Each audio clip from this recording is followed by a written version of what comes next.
Hi guys, it's Janae and welcome back to my channel, and today we're continuing the read along for not Urha, Disabled Tyrant's Beloved Pet Fish, damn it, I'm still on autopilot it seems, sorry about that. Disabled Tyrant's Beloved Pet Fish Volume 3, let's correct that.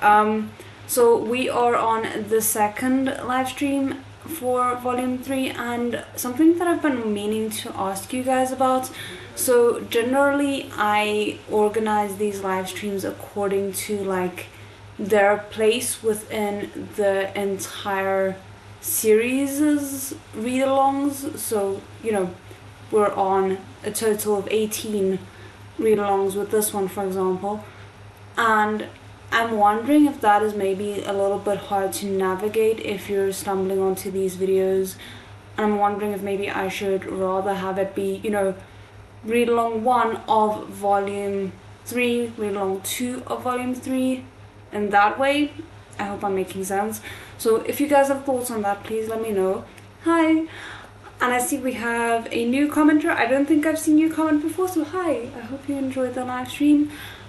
And then another very random, very random question. I promise it has a purpose, but that purpose will only be revealed in a few weeks' time. If anyone has a hetero wuxia that they love, what is it? What's its name? I'm trying to get a feel for what hetero wuxias my audience might have watched. I promise there's a reason for it. Anyway, okay, that being said, if you're new here, hi, I'm Janae, I read anime, and we take quick breaks on the hour for 10 minutes just so I can stretch my legs, get new tea. We stream for about 3 hours, generally speaking, and we've been doing it on Wednesdays. Now it's Fridays, and next week it's gonna be for Mondays for the foreseeable future. So anyway, hi! Haven't seen you in a while. Got sidetracked, almost finished book 3. I'll save this for tonight. Hope you enjoy it when you get to it. And I think that is all my questions and distractions out of the way, and we can more or less just get started. Okay. So for anyone who is following along with their own copy of the novel, we were at chapter 84, page 81. Okay. And if you're wondering where I left off, I was vaguely traumatized by the realization that this is some form of mpreg, I guess you could call it, and I am just wondering how the fish is gonna give birth to something, and whether that something is gonna be a baby fish or a baby human. No spoilers, obviously, but that is what's going on in my mind right now. Hi!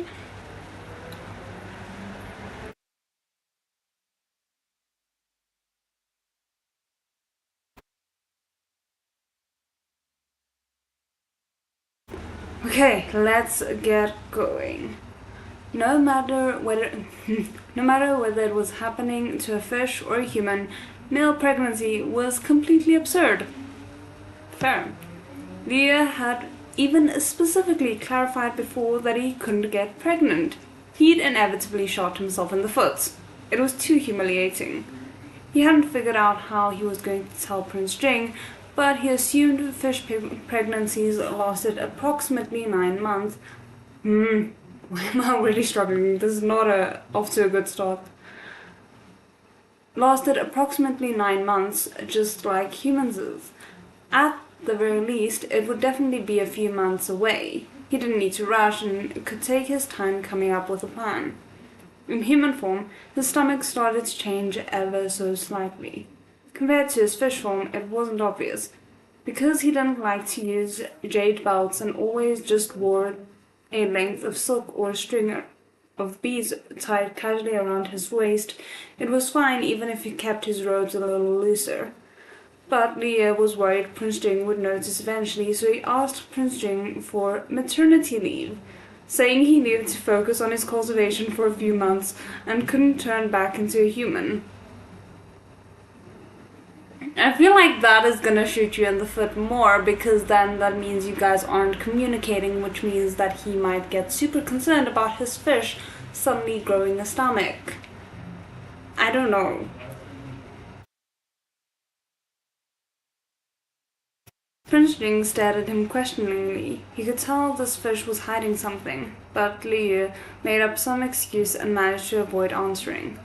Prince Jing felt like after they'd become one, there still always seemed to be something separating them. But no matter how much he thought about it, he couldn't figure out what it was. He'd always spoiled this fish. If the fish wanted to focus on his cultivation, then Prince Jing would not deny him. He wasn't afraid of spending time apart temporarily, but he was afraid of that when the carp spirit finished going through his tribulation, he would leave. Prince Jing had worried about this ever since Liu had come clean about his identity, and now, due to his need to hide his stomach, Liu was constantly avoiding him. Unknowingly, he had added to Prince Jing's fears. Fair. Xiaoyu must be hiding something that he didn't want him to know, Prince Jing thought. In the past, he used to pretend he'd never seen through the fish, always silently protecting him, so there was no reason for that to change. As long as the fish stayed in the tank by his side, somewhere he could see him every day, Prince Jing would accept it.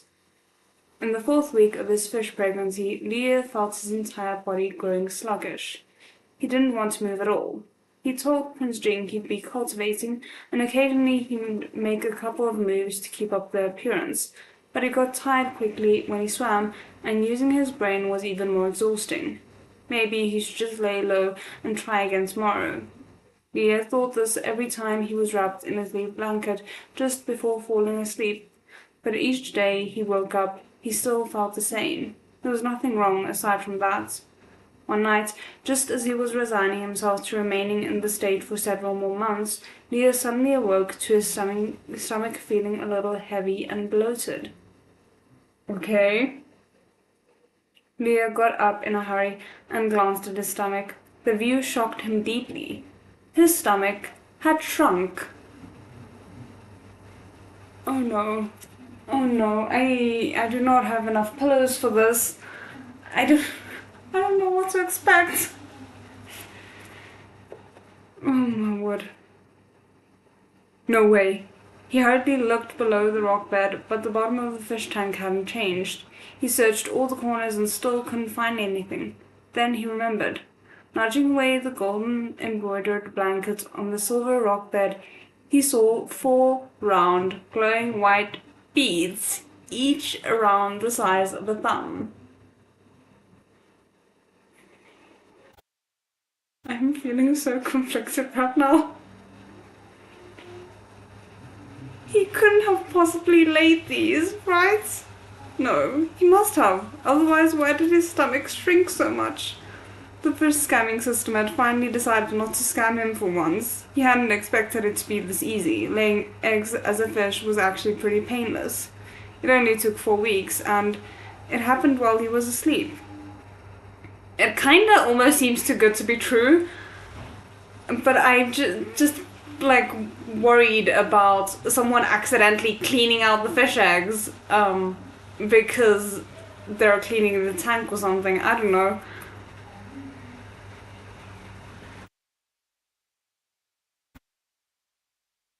These things that looked like beads were probably raw. Liu no longer felt sleepy or lazy. He swam over carefully and poked one egg gently with a fin, then stared closely at it. Of course, there was nothing to see. He still hadn't thought about how to tell Prince Jing, and now he'd already given birth. And he'd laid not 1, but 4 eggs. That was even more awkward. Yeah, no, I can't argue with that. Could Prince Jing accept that his kids were 4 small orbs?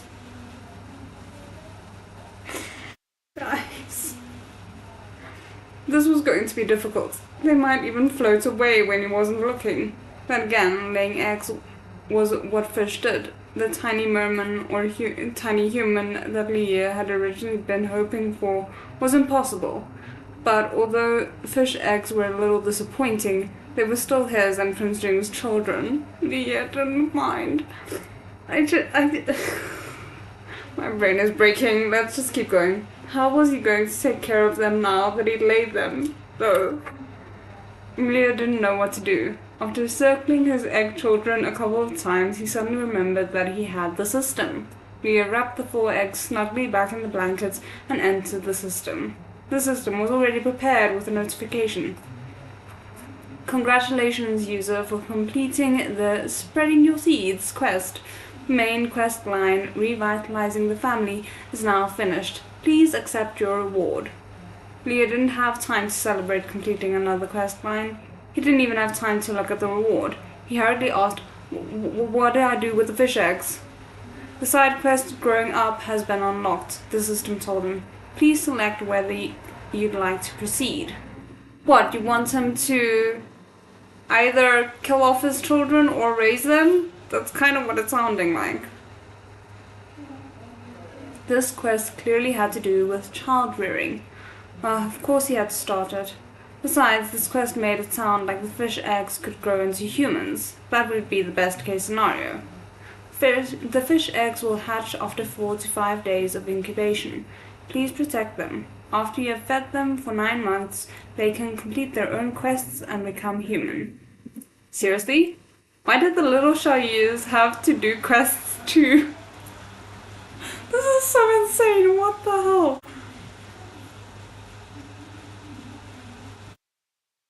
Fish born from a system fish also system fish? Leah was almost impressed. The fish scamming system sure was unbelievable, going so far as setting something like this up. It made him pretty worried though, when he thought about the quests he'd completed. The little Shaoyus were so tiny, and they had to worry about quests just like he did. The system could read Leah's thoughts and helpfully added, User, don't worry, they will be very ordinary, simple tasks. They are usually completed without any issue. Fine, I'll trust you for now.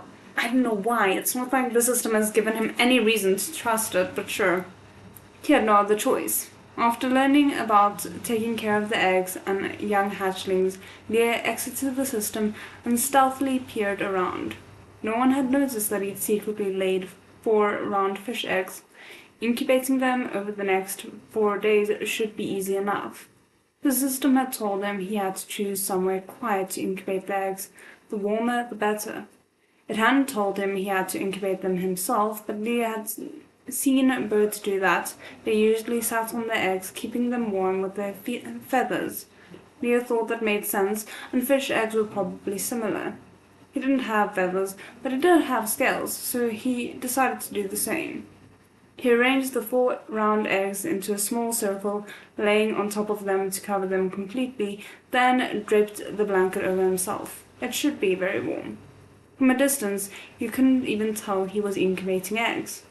Prince Jing never let him go hungry, so he didn't even have to worry about food. If someone came to change the water, he'd temporarily hide the eggs in the cave of the ornamental mountain.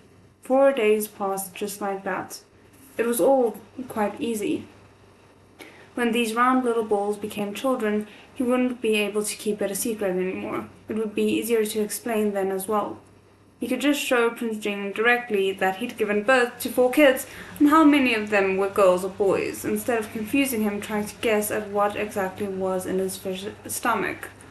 Leah had never been so focused, concentrating entirely on his eggs. Gradually, he forgot about everything around him. Prince Jing noticed that Shaoyu hadn't been moving much lately. Shaoyu had warned him ahead of time, so he hadn't asked anyone to come take a look in case he disturbed Shaoyu. Shaoyu still swam a little bit every day at first, but recently he had been mostly just sleeping and eating. His stomach seemed to have grown a bit bigger, perhaps because he was busy cultivating. He didn't move much. Prince Jing didn't consider any other possibilities, nor could he ask about the fish cultivation. He just made sure to pay particular attention to Shaoyu. It was fine if he didn't want to move much, but the fish seemed to get worse. He was always wrapped in the blankets and wouldn't get off his bed. He wouldn't even move when it was time to eat, only eating a few pieces that drifted to the silver rock bed. Prince Jing was incredibly worried. Desperate times, he decided, called for desperate measures. Prince Jing lifted the blanket, wanting to take the fish out and take a good look, and in doing so startled Leah, who was busy incubating his eggs.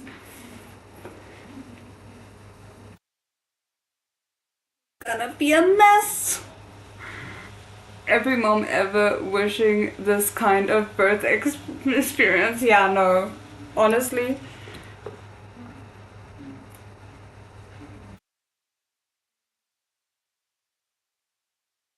What was going on? Leah desperately held onto the silver rock bed with his fins, making it clear he did not want to leave this bed. Prince Jing paused. The fish was clearly unhappy, so he had to change his tactics. He couldn't just pull him out by force. Just then, Mangxi arrived with something to report. Prince Jing turned to listen, and Leah took the chance to grab each of the round eggs with his mouth and hide them in the cave. Mangxi didn't stay for long. When Prince Jing turned back around, he saw that the fish, who refused to leave his bed just a second ago, had now slid off the bed and was waiting obediently by his hand. Prince Jing smiled, petting the fish's head. Leah rubbed his mouth against his palm.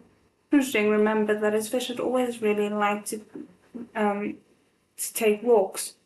Afraid that he was bored in the tank, Prince Jing took out the crystal bottle ready to take Xiaoye out for a change of scenery. Oh no. Leah liked being alone together, but he was still incubating his eggs. What if he couldn't get back soon? What if they decided to go for another round? What about his fish babies? Leah was torn between his husband and his children. Making up his mind, he thought, Your Highness, I'm sorry. In the past, Leah had always jumped into the bottle himself. This time, he refused to do it. Prince Jing brought the fish to the mouth of the bottle, but Leah turned around with a swish of his tail and fell back into the tank. He paddled his fins and blew some bubbles. Your Highness, go on a walk for me. Goodness. Prince Jing didn't know what to do with this fish. He pet Xiaoye fondly. If he didn't want to go this time, there was always next time. Now that Prince Jing was stationed here at the western border, he was in charge of all the military and political business. Soon he had something he needed to take care of and left. Leah let out a sigh of relief. Once he was sure Prince Jing had left and he could no longer hear any footsteps, he took the eggs out of the cave again. It was too much hassle to carry each egg by itself, so Leah came up with an easy way. He grabbed one with his mouth and put the other three on his back.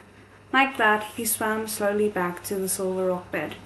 He'd only just reached the bed when Prince Jing returned. He stood before the fish tank silently. Leah was shocked at this sudden appearance. Was this a surprise attack? Leah rushed to cover the eggs with his blanket, but forgot there was still one in his mouth. Prince Jing couldn't see what was hidden under the blanket but when the fish opened his mouth, something rolled out, and he managed to get a good look at that. This was... Prince Jing didn't recognize what Xiaoye was hiding, but his expression didn't show it. Leah saw that Prince Jing was completely calm and assumed he had figured it out. Now he had no choice but to come clean. Leah transformed, then moved the blanket away. Prince Jing saw the three other round things. Face red, Leah said. Your Highness, there are 4 fish eggs in total. The first thing Prince Jing registered from Leah's words was that these were fish eggs. He tried to figure out how fish eggs had appeared in his fish tank. Fair. Leah looked at him nervously. If I tell you I laid them, he said tentatively, would you believe me? Prince Jing felt his eyebrow twitched as he looked at Leah. Your Highness, these are the eggs I laid. Leah repeated shyly. I'm sorry I told you I couldn't have children before. I only found out recently that I'm a fish that can give birth.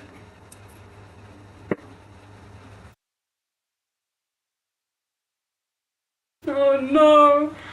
Oh my goodness, I'm dying.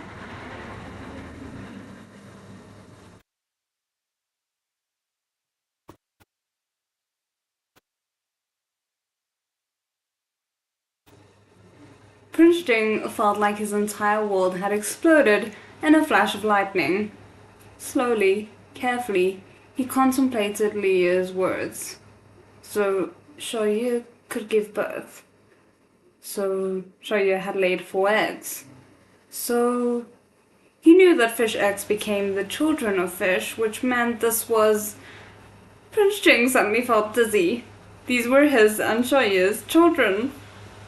Looking at Prince Jing's expression, Lia could see this information was a huge shock even to someone as calm as Prince Jing. Can you blame him, though? Lia figured since he'd already had to tell Prince Jing all this, he might as well explain the rest of it too, and shakily informed him of his plan to raise the fish babies. Apparently their children had to be incubated. That's what Shoyu had been hiding from him. Prince Jing's gaze was warm as he looked at Shoyu, who was standing before him. I won't let you be too tired. Let me help, he said with a determined gaze that left no room for arguments. We love and involved parents. Now time to start paying child support, Prince Jing. I mean, he's been paying child support since before there were children, I swear. He has been gifting him with so many things.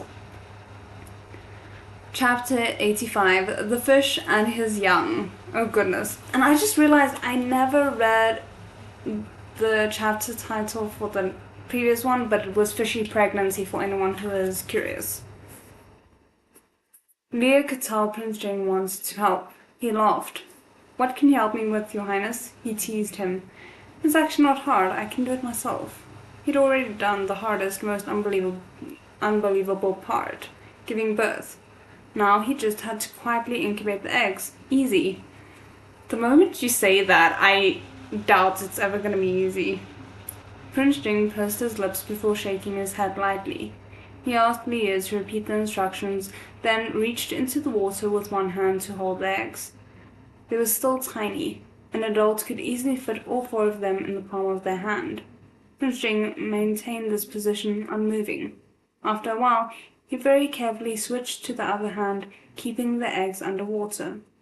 When he took his hand out, it had already gone a little pale from soaking in the water too long. He wrapped it in a towel, then switched to the other hand, rinse and repeat.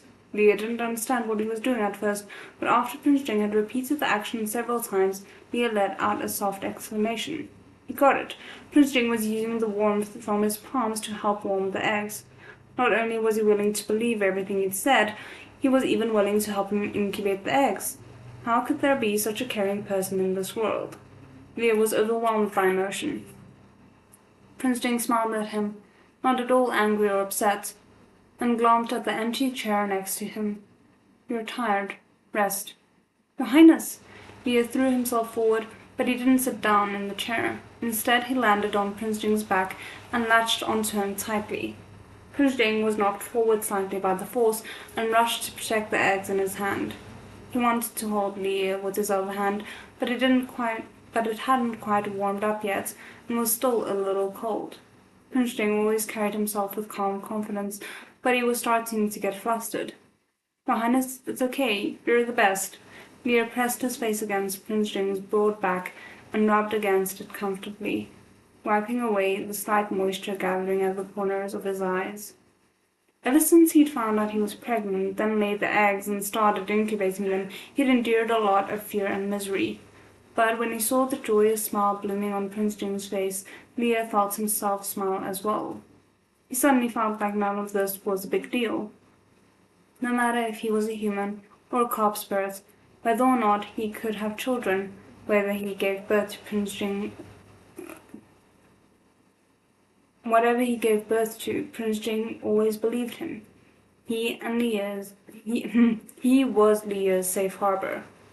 He ignored the empty chair and squeezed into Prince Jing's lap instead. Prince Jing let him sit right down, giving him a kiss. Then he wrapped an arm around him, all while keeping a hand cupped around the fish eggs.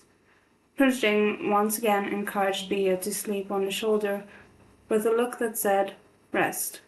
Your Highness, I'm not tired, really, Lia hurried to reply.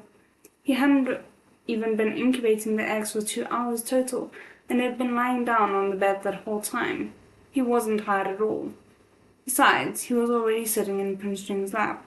If he leaned back onto his shoulders, Prince Jing would be the one who'd get tired. But no matter how much he objected, Prince Jing insisted that he lean against him. In the end, Leah had to give in. He leaned against Prince Jing, watching as he incubated the eggs. When he changed hands, Leah would help him wipe his hands dry, then hug the hand to his chest to warm it up. Fish eggs had to be incubated for 4 days, so Prince Jing watched over them the entire time. Damn. Get you a husband. But also, one thing that I'm slightly worried about, on top of everything else to be worried about, is how do we explain this to the Emperor? How is that gonna look? No spoilers, obviously, but I'm just worried, to say the least.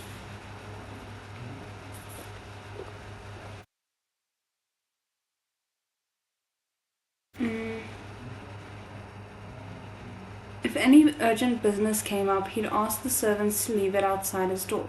Once they left, he would retrieve it and do all his work with one hand on the fish eggs before putting the papers back outside. Leah had collected his reward, doubling his transformation time. Now he could maintain his human form for 4 hours. He'd wanted to take turns with the eggs, but Prince Jing insisted he could do it alone. Leah urged him to rest, but only managed to get Prince Jing to take a brief 2-hour nap. When he woke up, he immediately went back to incubating the eggs. Prince Jing was so dedicated, Leah had gotten jealous of himself before. Now he felt jealous of the amount of attention Prince Jing paid the eggs instead, which caused a lot of drama. Leah, who'd insisted he wanted to watch the little eggs hatch, accidentally fell asleep on the 4th day. In the midst of his dreams, something seemed to be tickling his face. Leah rubbed his eyes and sat up. Prince Jing was standing right in front of him. He had his hands held suspiciously behind his back, with a childlike smugness all over his face. Leah froze. Then, "Have they finally hatched?" he asked ecstatically. Prince Jing nodded, then coughed lightly.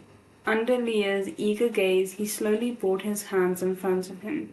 He uncurled his fingers, and in his palms swam 4 young fish, each an inch long. My goodness! Leah yelled in excitement. Prince Jing placed the fish into his hands, letting him watch them swim around. Although he was their father, Leah could not tell the difference between the 4. The other father, however, insisted that all 4 fish looked like him.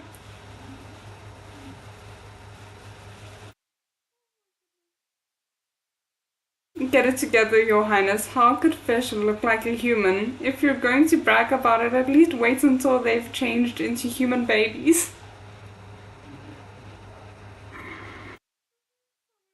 I just kind of love the author for this commitment.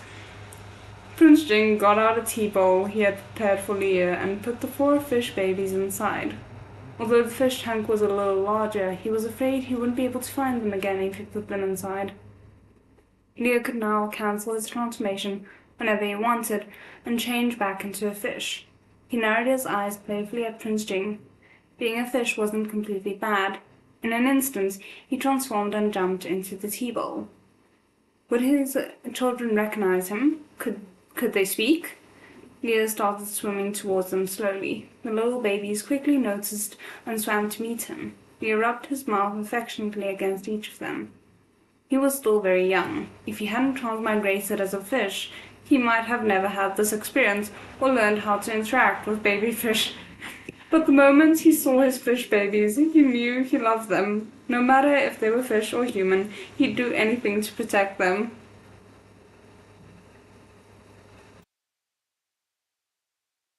Reading.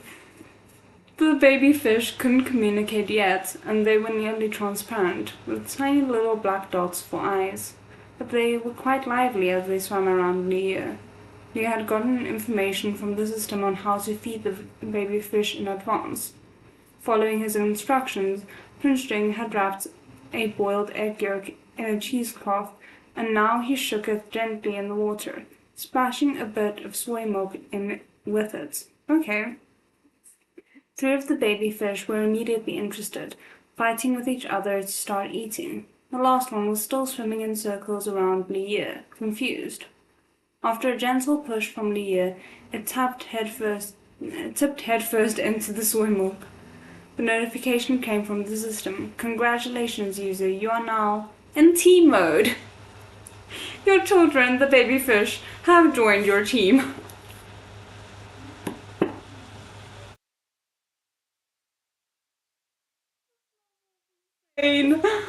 Why does it make me so happy though?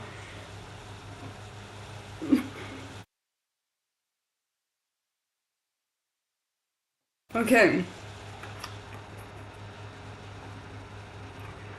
This was a thing? He could lead the baby fish to complete quests? He remembered that the system had said that the one and done skill was one-time use only. In the future, his pregnancies would all be normal. But even so, he had given birth to 4 babies at once. Did that mean he'd end up having even more children later? Oh, heaven help me. Once the babies grew up, they'd also have their own children. Perhaps he could have an entire tank of grandchildren. He sure was revitalizing the family. This team might turn into a whole platoon. My word. When other people had children, they had 1 or 2. When he had children, he had 1 or 2 tanks. Prince Jing could afford that many fish babies, right? Luckily he's a prince, but I still worry about the emperor and like how they're gonna be explaining any of this to him.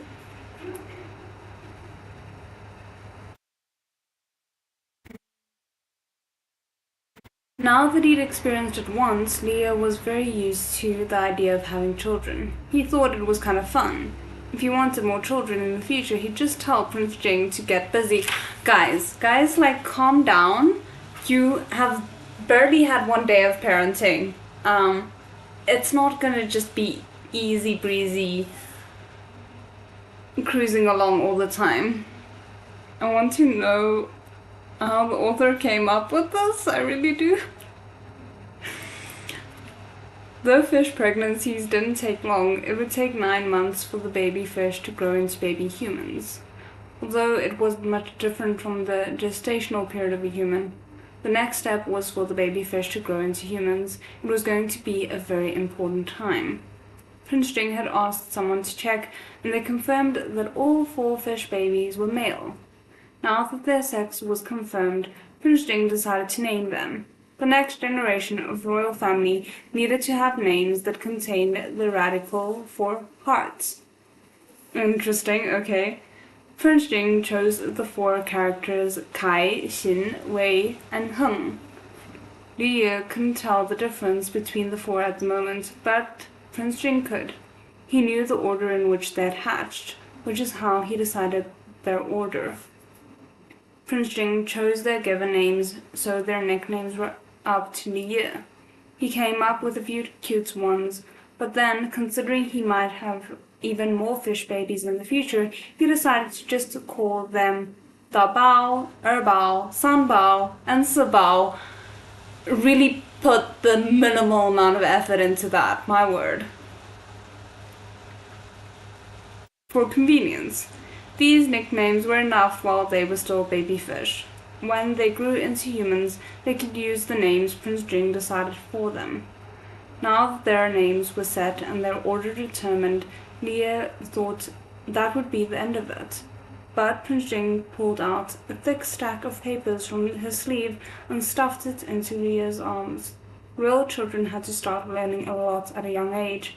They were at the western border now, so the conditions weren't as good as the palace, but Prince Jing would not deprive his children of anything. As soon as they could talk, Prince Jing was planning to ask for the two of the best teachers in the capital to come teach them.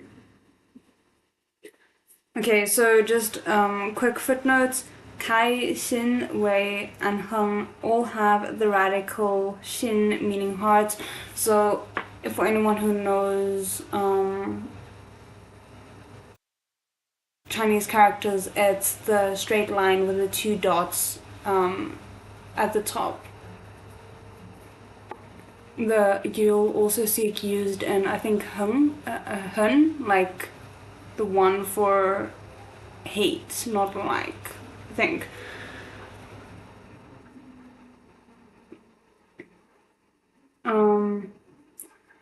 I said hate, not like, instead of hate, not very. My bad. Okay. Then the second note is just literally baby 1, baby 2, baby 3, baby 4, which I'm assuming everyone gathered. Prince Jing had thought a lot when he was incubating the eggs, and he had written it all down, resulting in his stack of papers. He handed it over to Leah to look over. Leah was taken back. He had assumed he'd be raising their fish babies like you raised regular baby fish. He had to teach them all this. Looking at Prince Jing's warlike determination, then looking at the 4 babies fighting for the egg yolk, Leah had a flashback to his painful student days. Would the fish babies be alright with a fish dad who'd never had good grades? I mean, that's a question, I guess. Should he tell Prince Jing that the babies couldn't be returned now that they'd already been shipped? Oh my goodness. As Liu flipped through the stack, he came across a piece of red paper. He wondered why there was a piece of paper here that was completely different from the rest. It was incredibly eye-catching. Was there something he needed to pay special attention to? Liu took a closer look and froze. Prince Jing had written an eternal happy union and stamped it with his official stamp. Your Highness, what is this? Did this man just casually propose? I'm not sure. Your Highness, what is this? Leah looked at Prince Jing. Prince Jing was looking back at him too, with expectation in his eyes. His gaze was filled with so much emotion, Leah felt like he was about to be swept away. Prince Jing took out the jade figure and fish stone that he'd given Leah the day they'd completed their union and placed them on the red paper. The jade figure was on the side with the stamp, but the side with the fish was empty. Leah's intuition had always been quite good. Red paper and a pair of keepsakes. This was what he thought it was, right? Your Highness, you... Face completely red, Leah asked excitedly. Are you asking for my hand in marriage? He'd always thought he had a very sensible view on marriage, but now that it was his turn to be proposed to, he couldn't control the fireworks exploding in his chest. That's cute. Prince Jing's handsome face was serious. Yes, I am. Before, he hadn't given Xiaoyu an official status because he was trying to protect him, but the situation developed faster than he'd planned for. He had children now. He could not let Xiaoyu or his children be the target of any criticism. He had written this marriage contract before they'd even left for the western border. This was his determination as the master of the house. As for the Emperor's official approval, he would get it before the fish babies transformed. Yes, please do, because I'm worried. Let's just see what the timing is. 20 minutes, okay.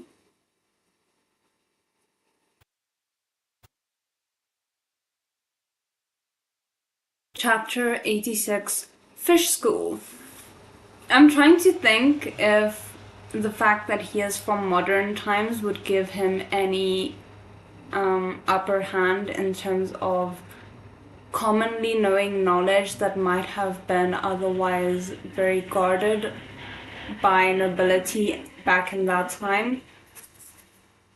Okay, fish school.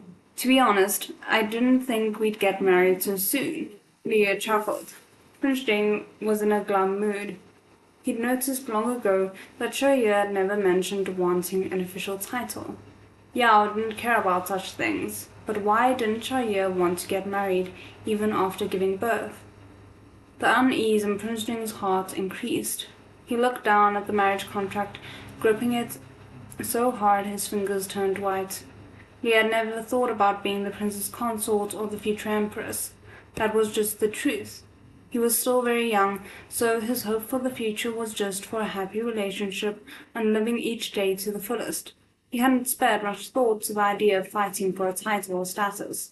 Besides, back where he came from, men couldn't get married to each other, so Leah didn't see anything wrong with the way things were now. But when he'd picked up the prince's deflated mood, he knew he had misspoken. He grabbed the marriage contract back and hurriedly tried to make up for his mistake. Although it's unexpected, I didn't say no. Prince Jing looked up at him with his dark eyes. For some reason, Leah detected a hint of a pout. His heart quivered.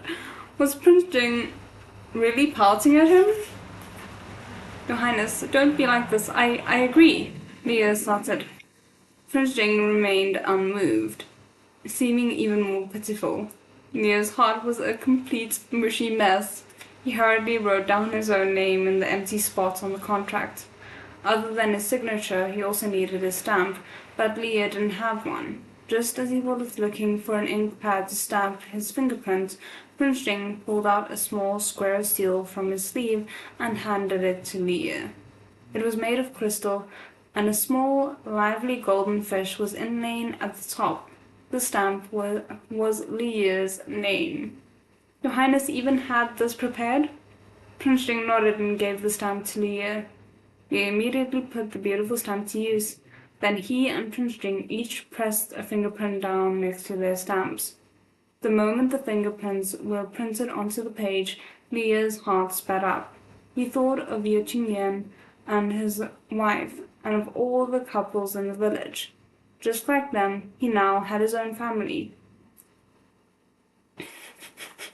I'm just realizing Ye Qingyan is gonna be so bitter that once again he was beat to the punch by Prince Jing with regards to having children.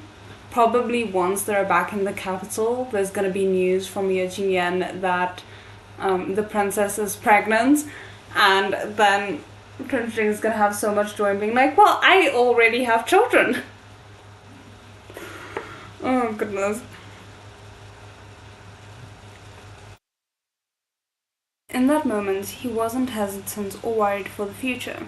He felt the faint joy of settling down. He finally understood how wonderful it was to be married to your beloved. Prince Jing looked over the wedding contract. After confirming that everything was in order, he handed it over to Leah for safekeeping. Although the marriage of a prince was ultimately the emperor's decision, a handwritten contract counted on its own.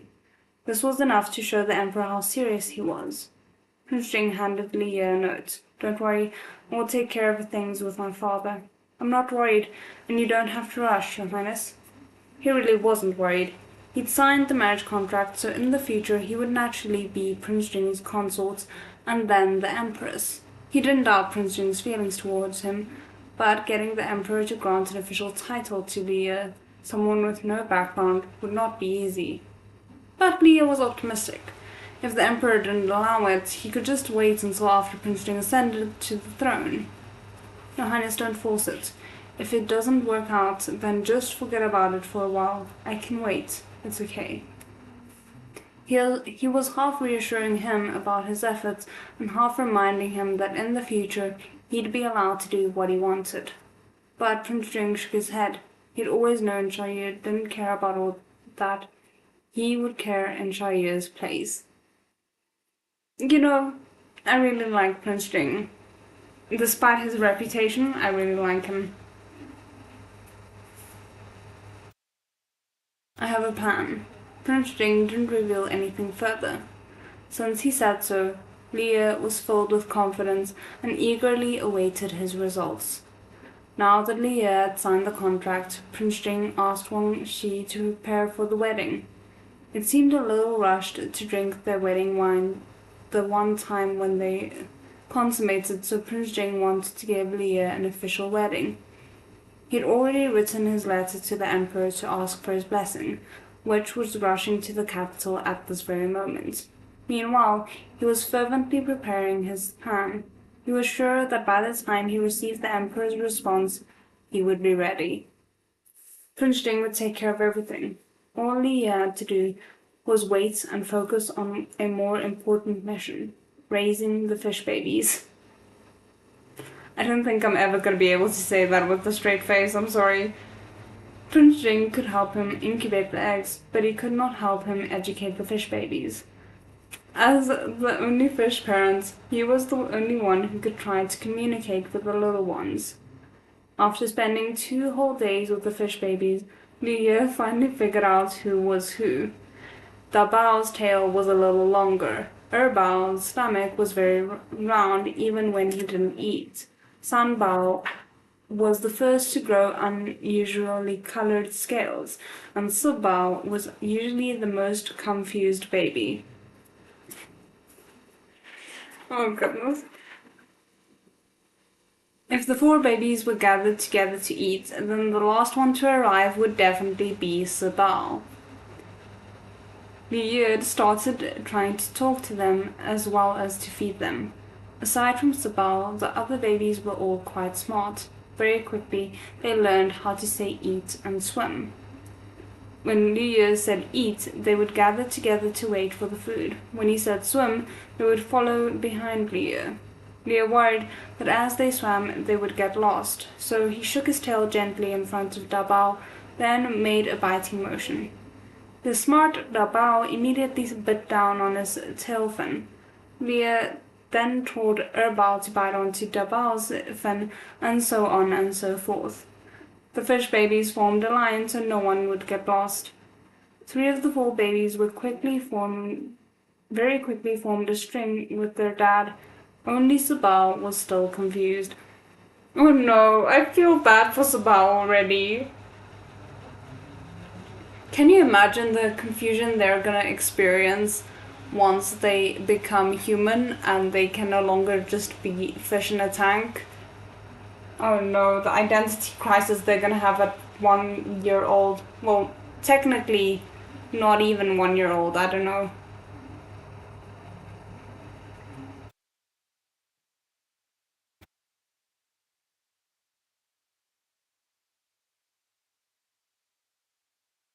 Leo noticed that this baby was always a little slow to react, but he didn't say anything about it. He just nudged Subao gently with his mouth and put him on his head. This way, all the babies could swim with him. But now, Dabao, holding onto his tail, was unhappy Subao was getting preferential treatment. He and his 2 brothers let go and swam to face Liu. Should he be happy that these children already knew how to be jealous? Yeah, this is gonna be a task and a half. I'm glad that Xiaoyu is getting the reality check that being parents are not that easy. Oh my goodness. He was finally getting to experience the hardships of being a father. He wasn't setting a good example by treating them unequally, so Liu nudged all of them onto his head. Fish babies waved their tails excitedly, copying him. It seemed they were all happy now. Liu continued to teach them how to speak. Daddy, he demonstrated clearly. The fish babies stared at him, confused, not knowing what to do. Liu realized he was going about it the wrong way. He thought about it, grabbed a peach blossom pastry, and then ripped it into small pieces. Circling the pastry, he tried again. Daddy. Children could say it for him to get it. Children who could say it for him got a treat. They're not your pets, though. You can't be... This feels odd. Okay. The sweet, fragrant pastry attracted the babies' attention. The bao tilted his head a little and tried, Dad?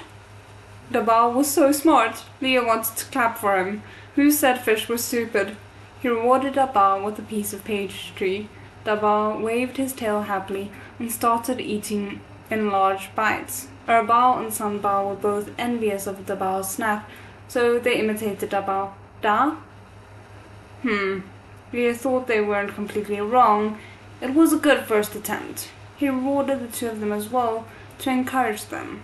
The older brothers had all set a good example. Only Sabao was left. Leo nodded at Sabao gently, but Sabao looked dazed, as though he didn't understand. Leah wondered what was wrong when the fish baby began sinking. Leah rushed to catch Sabal, who seemed just as frightened as he was. Did he fall asleep? Leah was both irritated and amused. Who did this child take after? Daddy, Leah once again tried to teach Sabal, but Sabal still didn't know what to do. In response to his fish dad's instructions, he blew 2 small bubbles. No, he had to teach him how to say Daddy. With Leah using the peach blossom pastries to tempt him, Sabal finally ended up just barely getting it right. Prince Jing came over to see his fish wife and sons. My goodness. Leah was playing with the fish babies, leading them in a circle. Your Highness, our sons can say Daddy now, he said excitedly. How did he communicate this to Prince Jing? Prince Jing couldn't understand fish, so he just watched Leah swim around with a smile on his face. Okay, there we go. I was about to say, like, have we unlocked a new talent here? Leah wanted to try again in front of his husband. He grabbed another piece of peach blossom pastry. That way, he could tell the fish babies that this tall, handsome man was their daddy too. He took out the pastry, but before he had a chance to say anything, the fish babies were already yelling out, Dad, with Dabao in the lead. The 4 fish babies rushed happily towards the pastry, and this is why you don't do it like that. It seemed like the fish babies had misunderstood. There had originally only been 1 fish in Prince Jing's room. Now that there were 4 more little ones, people would definitely notice. So Prince Jing just told everyone that these were Xiaoyu's babies. That way, the fish babies didn't have to keep hiding. Okay, but don't you think people are gonna wonder how a male fish had babies without any other fish present?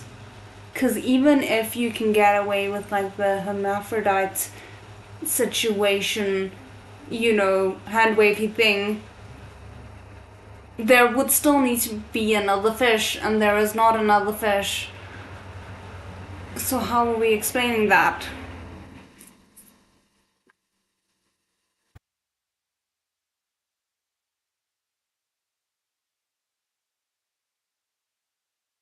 Jing's fish was very large by now. There was nothing strange about him having children, so no one thought anything of it. Nobody even asked where the female fish was. Horses and dogs could be bred after all, why not fish? Okay, sure. Wang Shi liked Master Xiaoyu a lot. Now with the addition of these tiny fish, Wang Shi was so happy he couldn't stop grinning. We love Wang Shi. Prince Jing asked Wang Shi to ensure their safety and told him this was now his top priority. Wang Shi understood immediately. Wang Gonggong had deduced the following. His Highness cared for Master Xiaoyu a lot, about the same amount as he cared for Li Gongzi. So the same could be said comparing these fish babies with Li Gongzi's potential son, right? Not to mention, if Li Gongzi really were to have a son, whose would it be? I mean, he's not wrong. I don't know how he led to that logic, but he's not wrong. Wang Gonggong is definitely the fun uncle. He just has that vibe.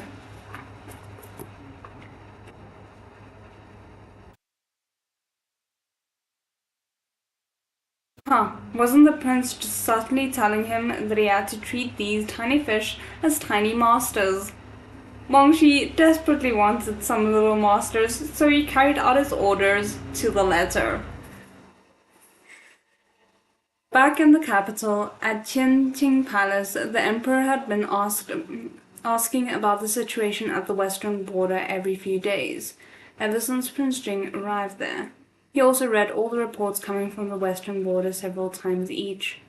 There had been an assassination attempt as soon as Prince Jing arrived, and the emperor was worried for his safety. Following the news, he had sent over many guards and imperial physicians, and had secretly ordered the generals at the border to help Prince Jing if he was ever in danger. The Emperor was worried he'd made a big mistake. It was fine if Prince Jing wasn't up to the test, but what if he couldn't even make it back? The Emperor spent several months living in suspense, but the physicians hadn't even arrived yet when he received a second report from the western border, a battle report. In his first battle against the bandits, Prince Jing had come out victorious. The report carefully detailed the reasons Prince Jing had decided to initiate the battle, as well as his specific tactics. The Emperor was first furious over the bandits' wild disregard for order, then shocked by Prince Jing's cold-blooded decisiveness. The Emperor had sent many experienced soldiers in the past, but they had never been able to win. Prince Jing had no experience with real battle, but he still had the guts to challenge the bandits. Not only that, he had won. After being so worried for so long, the Emperor felt extreme joy. Prince Jing didn't disappoint him. He was capable of shouldering this heavy responsibility. Although the Emperor was happy, he wasn't going to reward Prince Jing too lavishly, in case he started getting arrogant. The Emperor ordered head eunuch Law to send a set of top-quality armor to the border, intending to continue watching to see what Prince Jing would do next. Privately, the Emperor was very proud of his son and ordered the Ministry of War to analyze the detailed battle reports. When they simulated the battle on a miniature battlefield, even the Minister of War praised Prince Jing for his military command. The Emperor was extremely satisfied. Apart from the battle, Prince Jing had also mentioned a youth called Liu. Apparently this youth had a wealth of knowledge and had helped out quite a lot. Prince Jing admitted that it was all thanks to this youth that he was able to win against the bandits. Prince Jing wanted to reward the youth for his contribution and was hoping the Emperor would let him. The Emperor was happy. It was such a small thing. Did Prince Jing really need to ask him? With a wave of his brush, the Emperor allowed it. Oh. The capital was a long way from the western border, so it was incredibly difficult to communicate. It was half a month later when the Emperor received Prince Jing's second and third message. The Emperor allowed Prince Jing to reward the youth, so in the next two messages, Prince Jing described exactly how he thought he might reward Liu. But at the end of each message, he concluded it still wasn't enough. The Emperor could tell that Prince Jing wanted to keep discussing this, but he had run out of patience. He felt like Prince Jing was being too careful. Since this Liu made a great contribution, he told Prince Jing to consider things carefully and make the decision himself.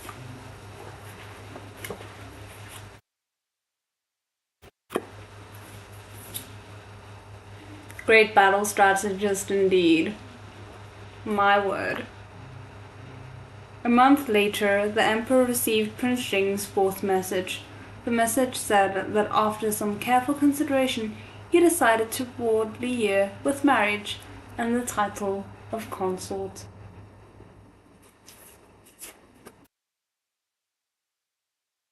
That was great. That was so good. Oh my goodness. Okay. So we are a minute away from the hour. I can't believe that worked out so well. So I'm gonna take my break now because we are on to the next chapter. We'll come back at 10 past and then continue for another 15 minutes before the next break.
Okay, we are back. I hope the audio is still okay.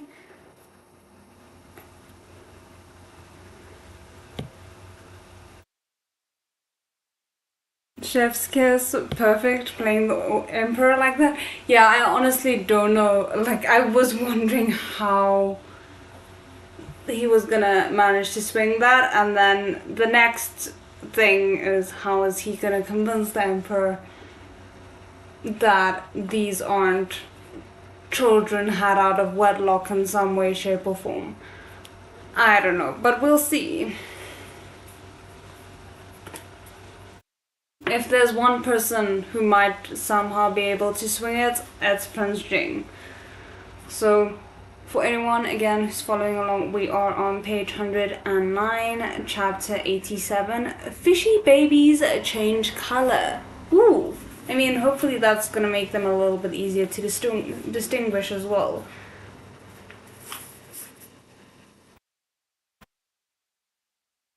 Are we ready? I don't know if I am, but let's go. The emperor was shocked. He was only meant to be rewarding a subordinate. How had they reached the idea of marriage? Prince Jing insisted on calling the marriage a reward, and the emperor had told him to figure out the reward by himself. He had several messages as proof. Remembering how Prince Jing had asked several times, the emperor realized Prince Jing had tricked him. Okay, so he's not completely oblivious to Prince Jing's machinations. That's potentially concerning. He hadn't really been worrying over the reward. He'd wanted to make the marriage happen from the start. After the initial shock subsided, the emperor was furious. He was angry that Prince Jing dared to trick him, and also that Prince Jing chose a male consort. There was no ban on homosexuality in this dynasty, and past emperors had taken on male concubines, even showering them with affection. Even the emperor himself, curious about trying something new, had a male noble lady, or perhaps he should say a noble lord, when he was young. Okay, I mean, learn something new every day. Basically, it was no big deal to have a male concubine because they couldn't have children. But they couldn't be one's official wife. If Prince Jing insisted on taking Li as a concubine, perhaps the emperor would have let him. As a prince, Prince Jing was entitled to have one consort and two concubines.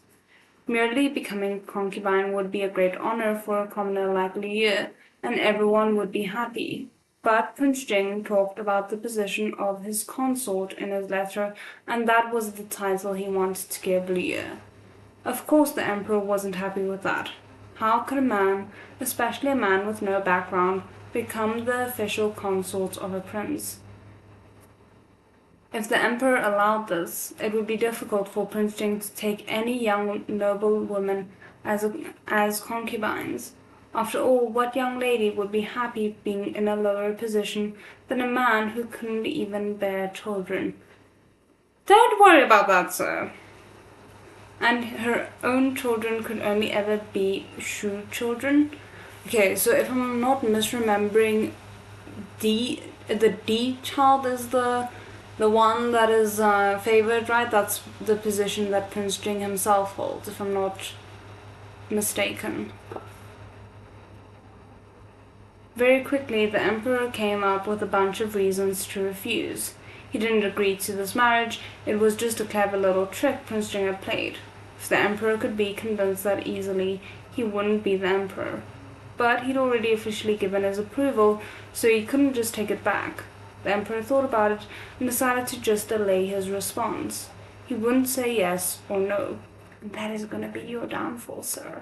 Well, not in like a good way, not necessarily a bad way in this instance. If he didn't respond, Prince Jing wouldn't be able to proceed with the wedding. The emperor was quite vexed and disappointed with Prince Jing. He'd once spent a lot of time worrying about Prince Jing's marriage, but Prince Jing had seemed uninterested. Now that he finally wanted to get married, if it had been a woman who'd caught his eye, the emperor would definitely have given his blessing, but Prince Jing wanted a male consort. He'd only just started being impressed with the son, and now he'd gone and done this. I am worried about that, to be fair. Livid, the Emperor decided to leave Prince Jing hanging so he could reflect on himself. He sent Prince Jing to the western border to test his abilities, not to recklessly seek a male wife. The Emperor literally just left his son on red. That is kinda hilarious. It sucks, but it's kinda hilarious. In a fit of anger, he summoned the former Duke of Chang'an, Prince Jing's grandfather, Ye Qian, to the palace to discuss a solution with him. Ye Qian had received a message from Prince Jing a while ago and had met Liu even earlier. In the face of the Emperor's anger, Ye Qian calmly and subtly persuaded him to relax. He's got all his defenses lined up, and I love it. Prince Jing wanted a male wife. Wanting a male wife had made the Emperor realize it was finally time for Prince Jing to have his own family. It was improper not to have a woman by his side to take care of him. Perhaps he, the Emperor, should find a woman to marry Prince Jing. Perhaps then he would stop thinking of this Liu. If he still wanted him, Liu could be a concubine. Wouldn't that be better than marrying a male consort directly? Ye Qian understood what the Emperor was thinking, so he asked purposefully, "Does your Majesty already have someone in mind?" The Emperor had no response. This wasn't the first or even the second time the Emperor had worried about Prince Jing's marriage. It was true that Prince Jing didn't really care, but it was also true that there wasn't anyone suitable. All of the noble young ladies in the capital who were of similar status to Prince Jing had all tactfully communicated that they'd much rather be any other prince's consort. They had no interest in the mute Prince Jing. Their loss. There were some of lower status who were willing, but they either had bad reputations, bad appearances, or had some sort of disability just like Prince Jing. I hate it because, like, I can see where their logic would come from. Like, oh no, we're not gonna taint the bloodline.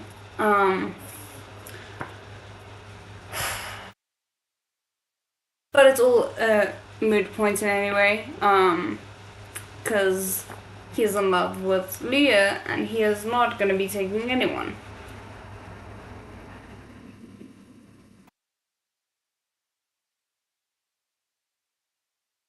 The Emperor thought none of them suitable, so he never ended up appointing a marriage for Prince Jing. Was there no way for his son to find a normal wife? The Emperor's temper flared up once more. He would find a suitable wife for Prince Jing no matter what. The servants had something to say that may not be appropriate, said Ye Qian. I've never seen His Highness Prince Jing ask Your Highness for anything. His Highness isn't a reckless person, so he must have truly fallen in love. His Highness is different from other people. I think perhaps he truly values this person. But how could the Emperor not have already realized this? Prince Jing had subtly praised Liu several times in his messages. The Emperor knew he was a good kid with a good character who had contributed a great deal to help Prince Jing. Otherwise, the Emperor might have simply gotten rid of him. That was why the Emperor was so vexed. Prince Jing truly wasn't reckless at all. He had planned this trick far in advance. Thinking about the way the prince had led him here step by step made him extremely annoyed. But somehow, each step was perfectly reasonable. He couldn't find any evidence of Prince Jing tricking him. All he could manage to accuse Prince Jing of was not thinking straight and treating marriage like a joke. Ow. That sucks. How dared the brat anger him like this? Wasn't he afraid he'd leave him at the western border forever and never let him return to the capital? The Emperor knew that probably wouldn't be necessary, since Prince Jing had just made a little error in judgment regarding his marriage. It was nothing compared to the second and third prince's mistakes. Besides, Prince Jing was now a prince with achievements under his belt. If he punished Prince Jing over this, his ministers would try to convince him against it. All he could do was scold Prince Jing in front of the old Duke of Chang'an. Ye Qian was familiar with the emperor's temperament. If the emperor was angry with the prince, Ye Qian would be just listening quietly, occasionally agreeing here and there without trying to convince the emperor of anything. After a while, the emperor grew bored. Emperor Xiao Hui had passed away so many years ago, and the old Duke of Chang'an was technically his father-in-law, an elder. It wasn't very proper to scold his son in front of his father-in-law. The emperor finally calmed down a little. Soon, Prince Jing's next letter arrived. It had only been a few days since he had decided to ignore Prince Jing's last letter. Prince Jing couldn't know yet that he had avoided responding, and the emperor assumed the message must be unrelated. Oh no, I'm scared. The emperor skimmed over it.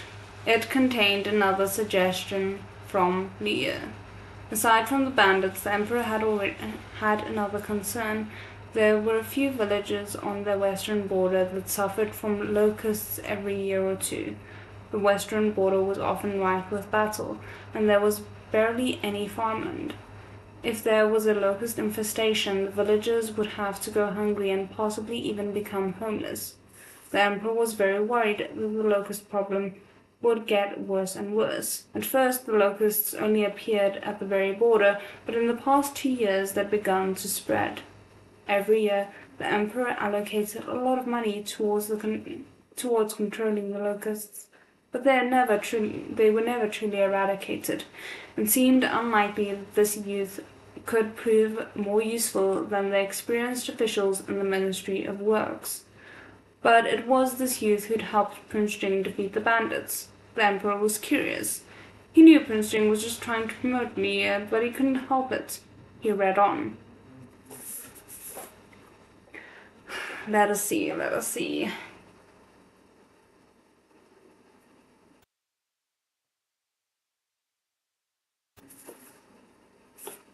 Oh no! They did a cutaway. We're not gonna know what Leah suggested. The babies that Leah had given birth to were now a month old. Under Prince Jing's attentive care, their bodies started to change. They had once all been nearly transparent, but now 3 out of the 4 had colorful scales of a koi. The bao was a majestic fish covered in golden scales. Bao had a gold base with flecks of silver, and the opposite of Li, who was silver with flecks of gold. Sanbao was the prettiest, silver from head to toe. From a distance, his scales looked like tiny, dazzling pearls.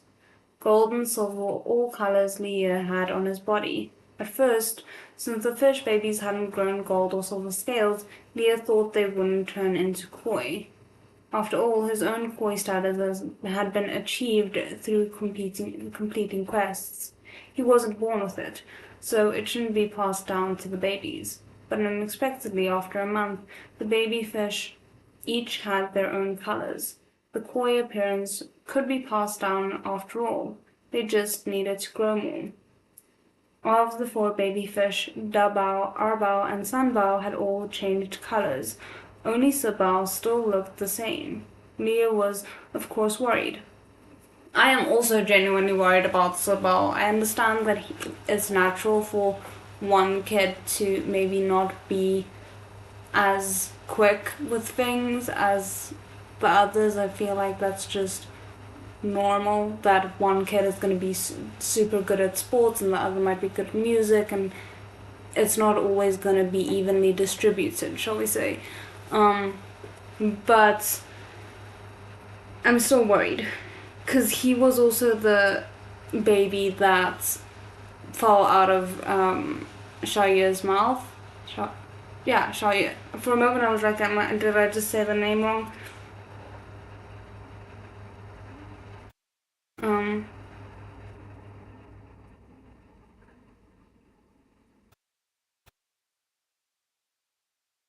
Sorry.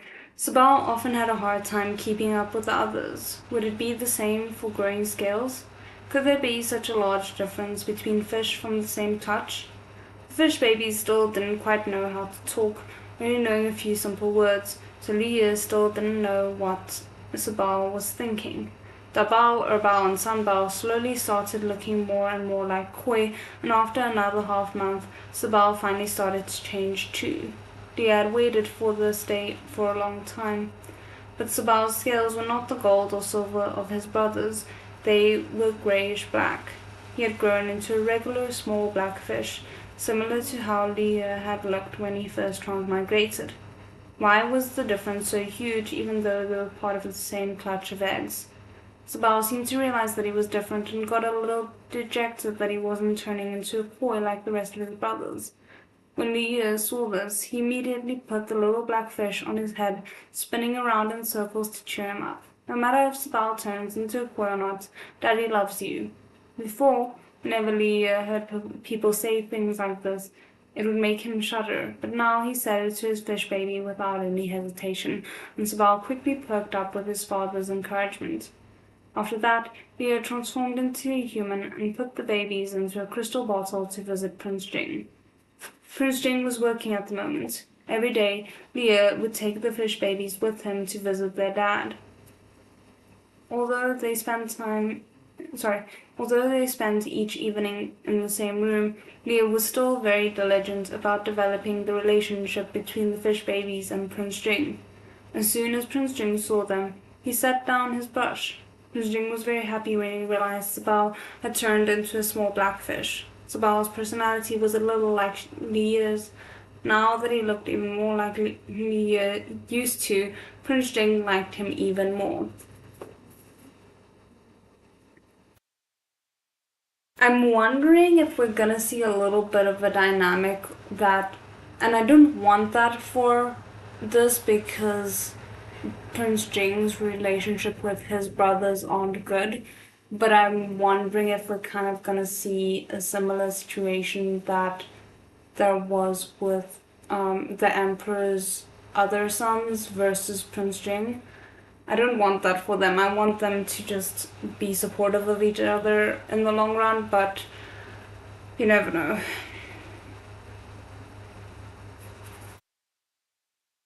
Leah put the crystal bottle on the desk and sat down to keep Prince Jing company while he read some reports. There was too much useless writing in the reports, and it was all in ancient Chinese. One word was written particularly messily. Leah struggled to read it for a while, but he wasn't able to figure it out, and he fell asleep again. He had a tendency to fall asleep when reading. As he kept nodding off, the fish babies in the crystal bottle started to bob up and down with the movement of his sleepy head. That's so funny. Too distracting. Prince Jing glanced at the fish babies in the bottle and made a shushing motion. The fish babies all stopped moving. They pressed against the crystal, staring back at him with wide eyes. Prince Jing took off his outer robe and wrapped it around the sleeping Leah and himself, creating a soft, warm space just for them. Holding Leah gently, he kissed him on the lips. He'd already sent the message asking the Emperor to give Leah an official title. The plan was in motion. Now they just had to wait. After watching the robe covering his dad's rustle... After watching the robe covering his dad's rustle for a while, Dabao turned around. Without knowing why, Erbao and Sanbao followed his example and turned around too. Sabal knew he was a little slower, but following Dabao was always the right move, so half a beat later Sabal also turned around. He kept looking back to his father's. Leah had fallen asleep because he couldn't recognize a specific word. After a brief nap, his brain felt a little clearer and he suddenly remembered what it meant. It was the word locust, followed by the word disaster. A locust disaster. Leah was suddenly wide awake. Your Highness, have locusts appeared anywhere? This was a serious situation. Locusts ate a wide variety of crops and had a tendency to start swarming. When a swarm of locusts flew past, all the crops the farmers had carefully taken care of for the whole year would vanish in the mouths of these pests. Prince Jing told Leah about the locust that had been spotted in a village near the western border. Leah's expression changed. Prince Jing misunderstood and thought he was afraid. He showed Li a map of the western border and pointed out Luofeng village. Luofeng village was still very far from where the locusts appeared. They were definitely safe. Prince Jing comforted Leah. Don't be afraid. As long as he was there, he would protect Leah and their children. Leah looked up at him. No, Your Highness, I'm not frightened. I want to help the villagers and try and stop the infestation. Okay, so we kind of took a little bit of a step back. Let me just quickly, before we continue, I just want a sip of tea.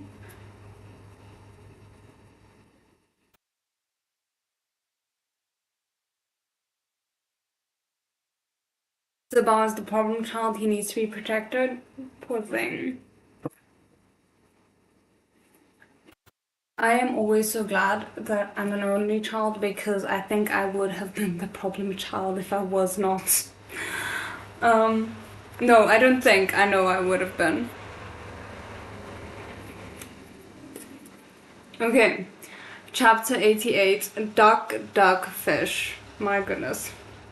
Prince Jing trusted Leah wholeheartedly, but solving the issue of locusts was no trivial matter. Prince Jing paused, holding Leah's hands in his. His gaze was worried, as though asking him, "Are you sure?" Leah giggled. Of course, but the method isn't very dignified. Prince Jing didn't care about dignity. When it came to getting rid of locusts, he was more worried about Leah's safety. Usually, people got rid of locusts by burning them with fire. Although it was very effective at getting rid of many locusts at once, being so close to fire was very dangerous. Shaiye was a corpse bird. He probably feared fire, right? Leah saw his hesitation. Don't worry, Your Highness, I won't go myself. There wasn't a chance he'd be doing any of this in person. Sob, don't treat him like an all-powerful Yao. He was just a fish with a system who was very afraid of bugs. Oh, I love him. Prince Jing observed Leah. Seeing that he wasn't joking, he finally nodded, letting him give it a go. Leah borrowed a brush and paper, then wrote a few lines down. It just so happened that right before he transmigrated, several countries in Leah's previous world had been suffering from locusts, and his country had lent a helping hand. He'd been curious at the time, and so he'd done some cursory research on how to control locusts. Though he couldn't remember everything, he remembered a few things because he thought it was interesting. He wrote them down. Deep blowing, choosing crops, and a duck army. Prince Jing had no idea what these phrases meant. That's what the duck fish is about, okay. Leah tried his best to explain in a way that could be understood by people in ancient times. Locusts' eggs are usually laid in the dirt. When plowing, if we dig a little deeper, the eggs will be exposed to the sunlight and they will be scorched by the sun. For the next step, locusts don't eat everything, so if you plant only crops that locusts don't eat, then they will have less food. Then they won't be able to cause as much havoc. Prince Jing was an intelligent man. He immediately understood. Both these points made sense. His gaze landed on the third point. What was the duck army? Was it the kind of duck he was thinking of? Your Highness, it's exactly what you think. Leah blinked. Everything has a weakness. Ducks eat locusts. The first two methods are too late to use for the area that have already been infested, but you can gather some ducks to take care of those regions. This is called a duck army. This is just so funny. Shifty eyes. I am without a doubt the problem child out of myself and my two brothers. But what he said seemed to make sense, and fire wasn't involved either, so it would be much less dangerous. Prince Jing nodded slowly. There were a few families who owned ducks in Luofeng village, but not many. They were either used for selling or eating. Prince Jing ordered Wang Xi to buy a few, and they had to try it out and see for themselves whether ducks ate locusts. Wang Xi volunteered himself for the job. The next day he left before the sky even lightened. Not even an hour later, he came running back and said in an excited voice, "Your Highness, it really works. This old servant saw with his own eyes that as soon as the ducks showed up, they ate plenty of locusts. They ate the whole time I was there without even stopping." He was in such a rush to get back and report this that he nearly lost a shoe on the way. According to Wang Shi, one duck could eat around 100 locusts in one shot. Prince Jing did some rough calculations, and his excitement grew uncontrollable. If he sent a report to the emperor first and waited for the Ministry of Works to give them the funds to buy the ducks, the situation might get a lot worse. Prince Jing needed to strike immediately, so he ordered Wang Shi to use his own money to purchase all the ducks in the western border. If that wasn't enough, they could send someone to the other nearby countries. Leah had another idea. "Your Highness, don't just buy the fully grown ones. Buy some ducklings as well, and we can start a duck farm. Ducks grow fast, so they'll soon be able to help with clearing the locusts too." Yeah, but don't they also eat fish? Or is that me getting confused? I don't know.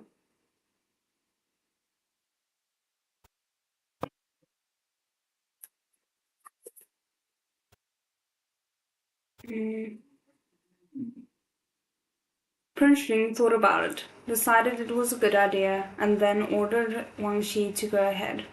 A single duck wasn't expensive, and Prince Jing had plenty of money. The people of Lofeng village were all grateful to Prince Jing for defeating the bandits. When they found out he was looking to buy ducks, they all brought their ducks over, and many of them refused to accept money. Several nearby countries heard that Prince Jing was buying ducks to control the locusts, and out of curiosity they sent flock after flock.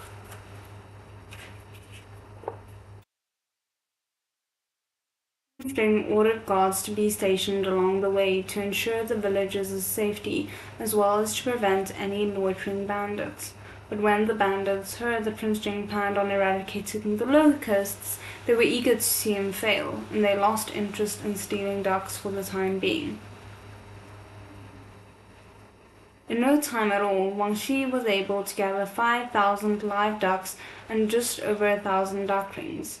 The ducklings needed to be fed, so the ducks were gathered together into a duck army and sent off loudly to the most affected village.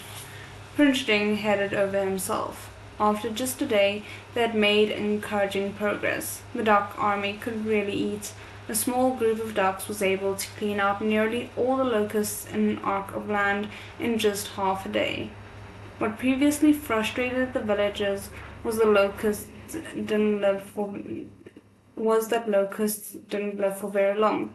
Even if they burned all the locusts around them, another wave would quickly replace it, and there was a danger of fire spreading.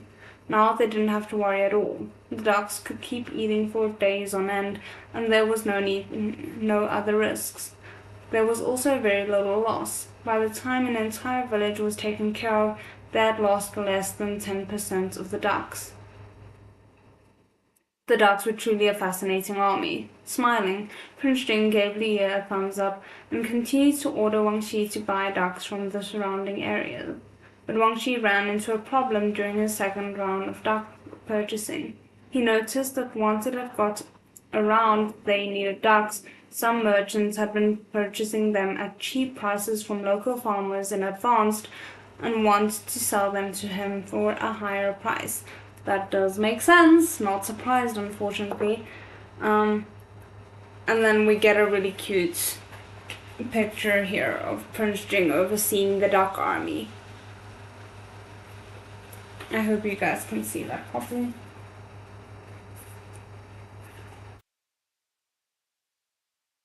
Okay, Wang Shi couldn't be more furious. When he reported it to Prince Jing, Leo was bewildered. After all, stocking up on food and water was understandable. Who stocked up on ducks? Besides, couldn't they grow a brain? Prince Jing was purchasing ducks to help alleviate the locust situation. How could someone try and make a profit off of the plague? Listen, let's not talk about the panic of everyone buying toilet paper during 2020 and people selling sanitizer at ridiculous prices.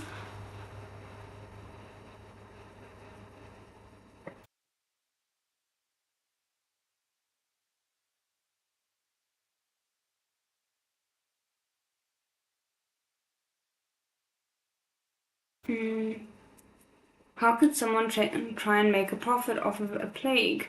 If the locusts ate all the crops, where would they get food? An opportunity to make 3 times the profit was enough for them to forfeit their life. Prince Jing was prepared. He gave Wangxi a glance, ordered him to make a record of who was doing this. Those duck scalpers could keep on stocking up. There was no need to pay them any mind. This time, Wangxi wasn't able to get very many ducks and was worried he was causing a delay. Prince Jing, however, was unruffled. He looked at Liu. We could buy chickens too, right? Chickens are fine too, but they don't eat as much as ducks. Liu nodded repeatedly.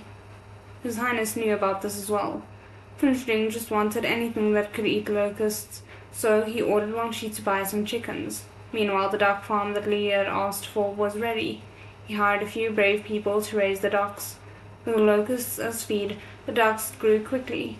Just as the duck army was starting to run short, the ducklings grew up to fill the ranks. Not to mention, the duck army laid plenty of eggs. Liu was delighted. It's a good thing your Highness bought a lot the first time. Now we can replenish the ducks. These days, Wangxi, the head eunuch of the prince's manor, was busy buying chickens and ducks and hatching eggs. Prince Jing smiled confidently and took over. His Highness was very experienced in egg incubation.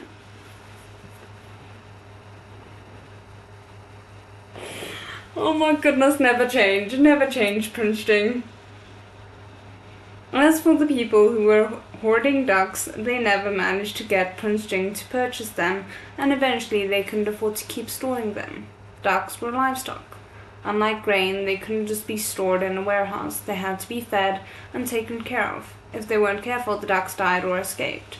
Seeing as Prince Jing was no longer buying any more ducks, the merchants were dumbfounded. What were they going to do with all these ducks? Who else but Prince Jing could afford such a vast quantity of ducks here at the western border? These people were afraid of not making their money back, so they personally went to apologize to Wangxi. With Prince Jing's reminder, Wangxi stood with his back ramrod straight and hacked the price down again and again, nearly grinding the merchants down to their bones. In the end, he only agreed to buy the ducks at a price way lower than the market value. The duck army and duck farm were both running smoothly now. Liu had gone to the duck farm before and taken a look everywhere. With his modern sensibilities, he suggested a lot of improvements. He thought the ducklings in the farm were all too adorable too. On a whim, he bought 2 yellow ducklings and started taking care of them at home. When the fish babies saw the new and exciting ducklings, they were overcome with excitement, just like the fish dad. The crystal bottle almost couldn't contain them. All 4 babies, even Sabal, the poor thing, were jumping up and down eagerly. Oh no. Liu was afraid the ducklings would eat the fish, so he refused to let them get close. Thank you. I was genuinely worrying about this choice as a parent. He only let the babies look from a distance. Sabal really liked the beautiful ducklings. Once, when Liu was taking his afternoon nap, he snuck out of the crystal bottle to go play with the ducks. Oh no, Sabal's gonna die. I worry. Mia, keep those babies safe. I'm really concerned right now. Aquatic plants, seeds, grains, insects. Oh, yes, okay.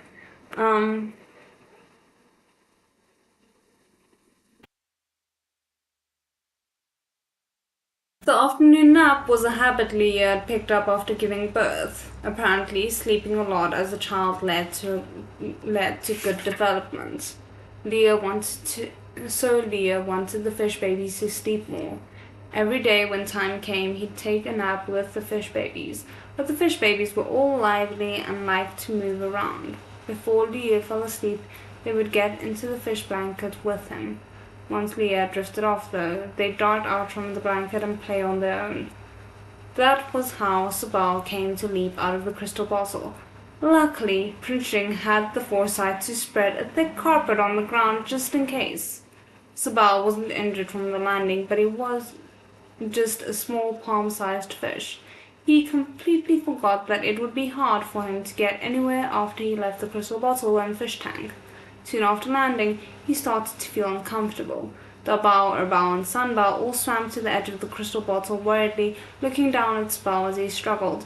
Their brother was in danger. Dabao jumped out without hesitation, and Erbao and Sanbao followed. They all wanted to save Sabao. Go get your dad. Don't try and be the heroes, guys. You all are gonna die together, and I am worried. I just appreciate the camaraderie, at least.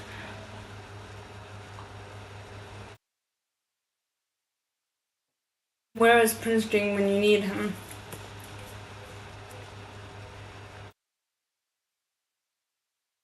But now all four fish babies were flopping around on the ground instead of just Sabal. Leah had only slept for a little while. Every so often, he had to wake up and check on the fish babies. Almost immediately, he realized all four of them had jumped out of the bottle. Leah was scared nearly half to death and hurriedly gathered them all back inside. Sabal was terrified. He stuck closely to Leah, who was both angry and worried. It was hard for him to blame this worrisome, confused baby, so he fed Sabal some fish food to distract him. But even while he was eating, Sabal continued to cling to him. Leah wanted to know what was up with Sabal, so he tried to get him to speak.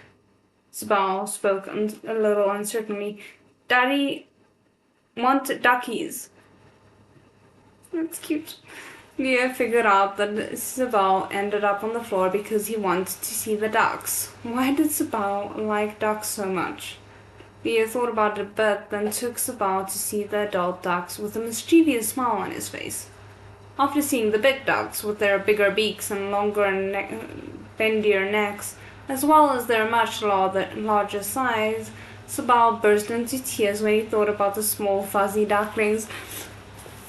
Yeah, you can't traumatize your kid. I understand he traumatized you a little bit, but still, poor thing just innocently liked the look of baby ducklings. You can't blame him.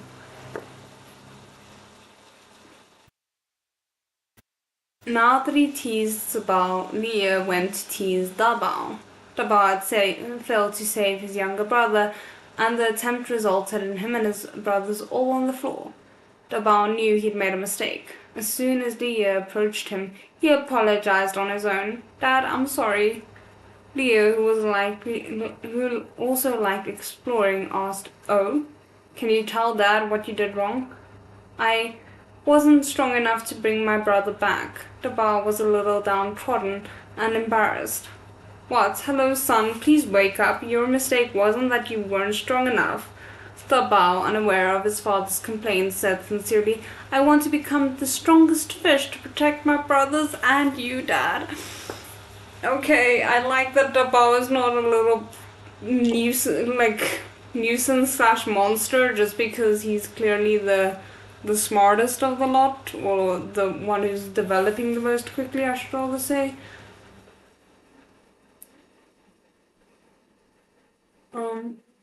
Leah felt like you could almost see Dabao's determination. Seriously, they were all born from the same clutch, but Sabal couldn't even speak properly while Dabao was already announcing his aspirations. "Dabao, you're a good kid." Leah patted him comfortingly with a fin. "But you have to know your own strength." Dabao was confused. What did know your own strength mean? Leah taught him, "It means Dabao can only protect his father and brothers after he grows up." Dabao nodded, only half understanding. "Then Dabao wants to grow up quickly." Oh, goodness. Geez, it was a bit over the top, but why did he feel warm all over from Dabao's words? Thanks to the hard work of the Duck Army, the locust disaster had been brought under control. Although a few areas was facing repeat infestations, with the Duck Army at its current power, the locusts would soon be taken care of. Although they got the locusts under control this year, that didn't mean they'd be able to just relax in the future. Locusts were hard to deal with because they always came back, but now that they knew how to deal with it, it wasn't a big deal if they returned. All the villagers along the western border who could afford a few ducks now kept ducks. Ducks were quite a valuable thing. Not only could they be sold for money, they could be eaten and they could get rid of locusts. But in the end, the issue of where to store the duck army, fat from the locust feet, became a headache. Leah's eyes were bright at all the ducks. Remembering something, he started drooling a little and said to Prince Jing, "Your Highness, let's eat roast duck." Prince Jing had eaten the smashed cucumbers Leah had made himself without batting an eye. Roast duck was nothing. Prince Jing nodded, and Qian Judu, Qian Chuan Jude. Yeah, I think Chuan Jude is how it's pronounced. At the western border was opened. Chuan Jude is a famous long-standing Peking duck restaurant from Beijing. Okay, that makes sense. I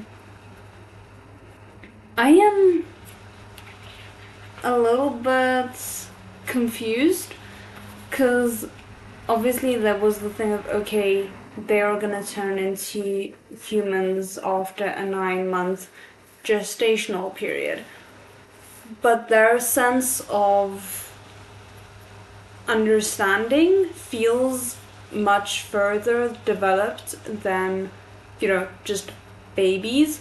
So I'm kind of wondering how they're gonna be once their 9-month gestational period is done. Like, are they gonna end up being toddlers? Because that feels more or less like where they are right about now. Or are they gonna revert back to like newborn baby type level? I'm thinking too hard about this. I should really just not worry.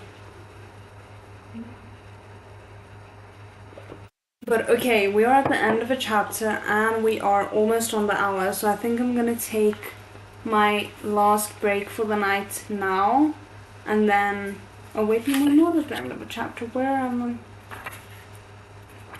Oh no, we are. I just hit this at the wrong point. Okay, so I'm taking my 10-minute break now. We will be back around 5-6 past ish.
Sorry guys, I'm technically back, but I just realized I need to change the camera battery, so give me a few more minutes. Sorry about that.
The amount of technical difficulties that I just had, and now I can't even pronounce words. But we're back. Sorry about that. I'm glad I remembered before we actually got started, because otherwise I would have had a very rude interruption in about 15 minutes time. So yeah, we can just pick back up. Let me see. Again, for anyone who is following along with their own copy of the novel, we are on page 128. My brain has left the chat apparently. Stuffed fish, that does not sound good. Okay.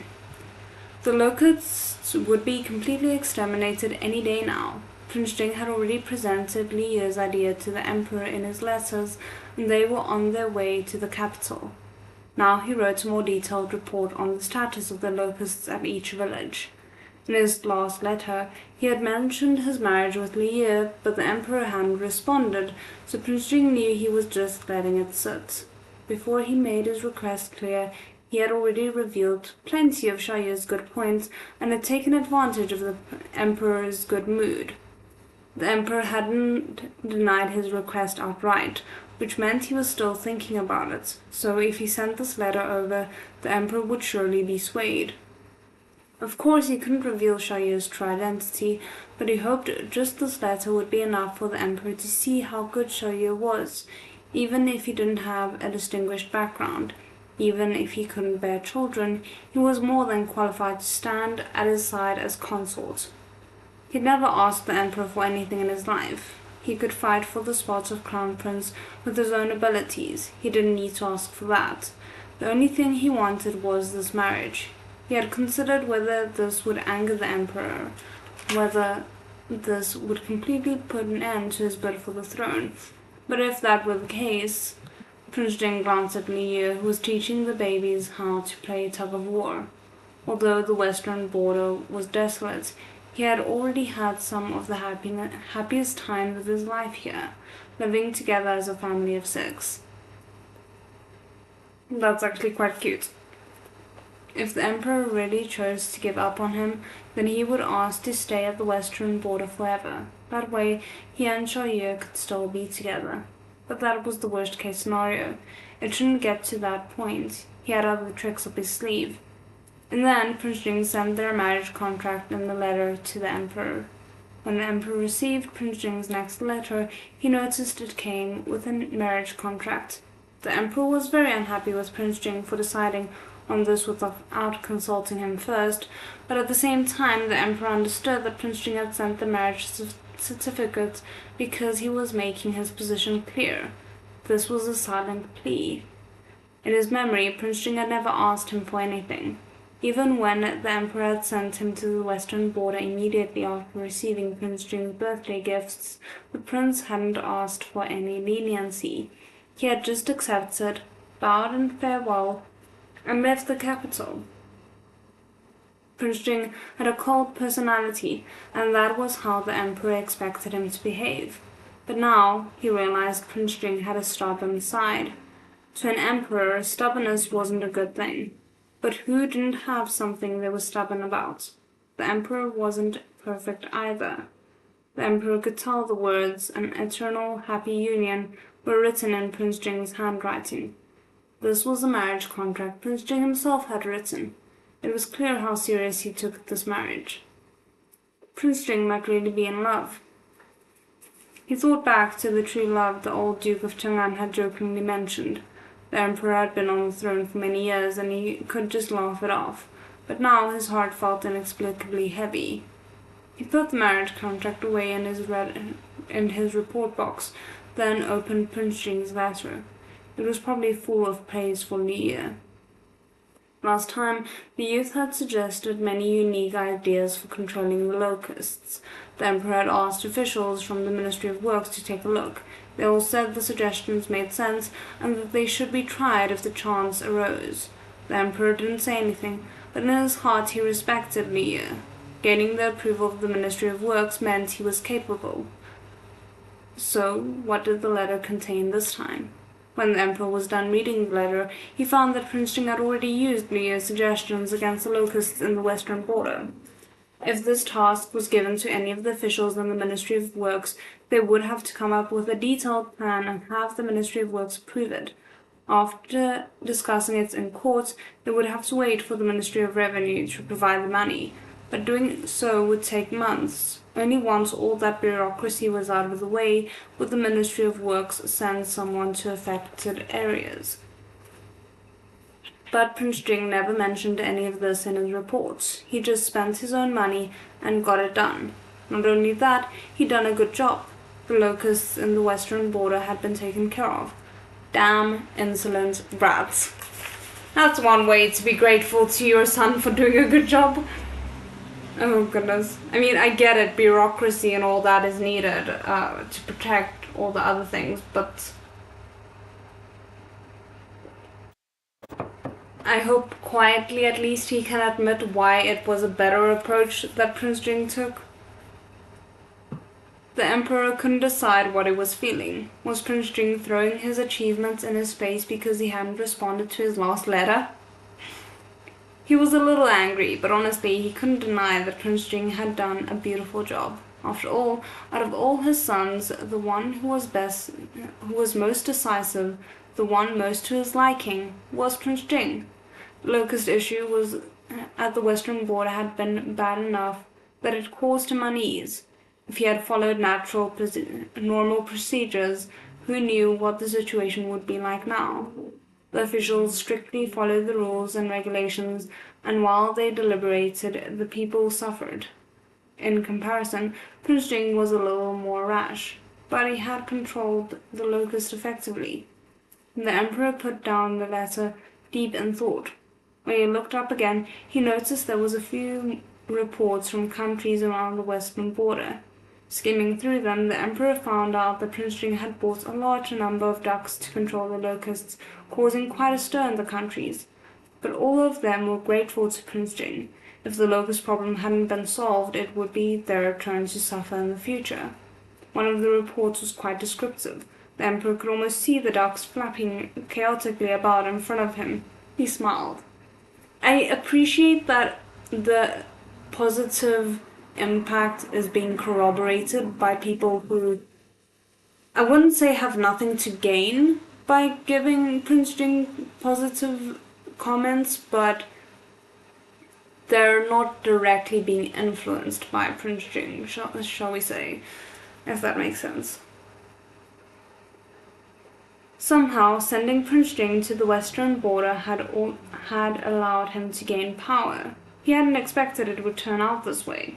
He could allow Prince Jing to continue growing due to his achievements, or he could choose to punish him for tricking him. Choosing such an impossible candidate for his wife still made the emperor incredibly displeased. The emperor suddenly remembered something and flipped to the end of Prince Jing's letter. As expected, Prince Jing credited all the success to Li. All of this had to had been to pave the way for Liu.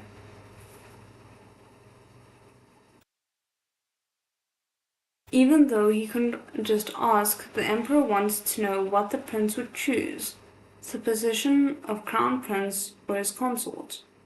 The emperor sighed and once again didn't respond to the letter. Prince Jing's actions on the western border weren't a secret. News had long since spread through the court. At first, when they found out Prince Jing had been sent to the western border, many of the officials thought the prince had somehow offended the emperor. But the sixth prince started to worry. Prince Jing had clearly won during the emperor's birthday. If the emperor was truly angry with him, why hadn't he scolded him in front of everyone? Chang'an, the Duke of Chang'an, and Ye Qingyuan were all on Prince Jing's side. They were Prince Jing's biggest backers. But Prince Jing had already left the capital, and none of them had tried to ask the emperor for forgiveness. That meant Prince Jing had probably warned them in advance. Wu Tianxiao still couldn't work out why the emperor had sent Prince Jing to the border, but soon the uneasy felt was smoothed out by the emperor. Due to the nursery rhymes and fake monks, the emperor had the third and sixth princes beaten and punished.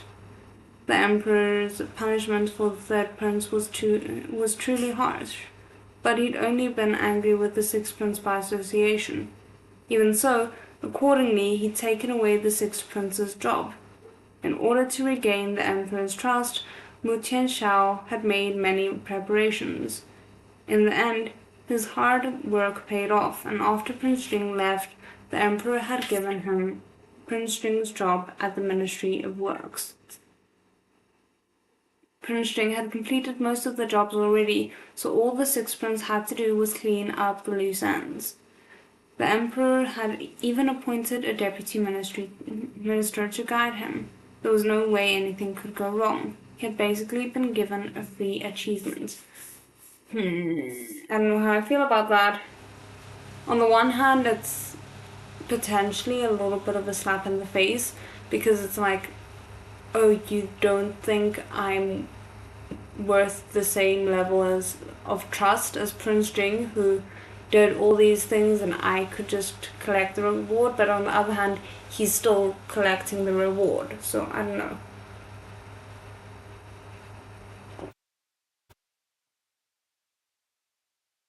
Okay.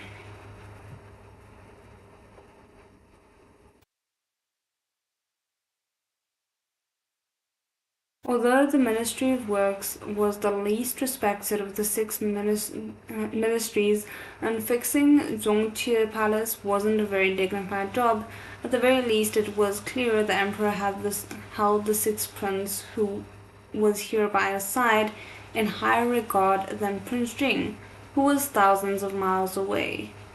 Mu Tianxiao made up his mind. Prince Jing was mute after all, and the western border was full of strife and turmoil. If he did a little something at just the right time, perhaps he could get rid of Prince Jing for good. So I'm assuming the assassins were sent by him then. But he'd only just regained the emperor's trust. He couldn't act recklessly. He'd simply watch and observe Prince Jing. Maybe he wouldn't have to do anything. Maybe Prince Jing would mess up and die, getting rid of himself. Then, instead of dying quietly, Prince Jing killed the bandits. Several ministers praised him vocally, and the emperor was in a great mood. Now, whatever achievements the sixth prince had gained through fixing Zhongqie Palace were insignificant. An official who was a secret supporter of the sixth prince mentioned his work during court, but very quickly he was drowned out by the praise for Prince Jing. That was when Mu Tianxiao fully realized that despite being at the disaster border, Prince Jing was still his enemy. Now he was hearing Prince Jing had managed to eradicate the locusts on the western border. The emperor should have been happy and heavily rewarded Prince Jing, but this time, when the officials praised Prince Jing, the emperor seemed somewhat displeased. Wu Tianxiao picked up on this and sent someone to Tianjin Palace and Prince Jing's manor to see what was going on. That was when he discovered a great secret. Crap. mean, we knew things couldn't just keep going Prince Jing's way, but I'm still terrified.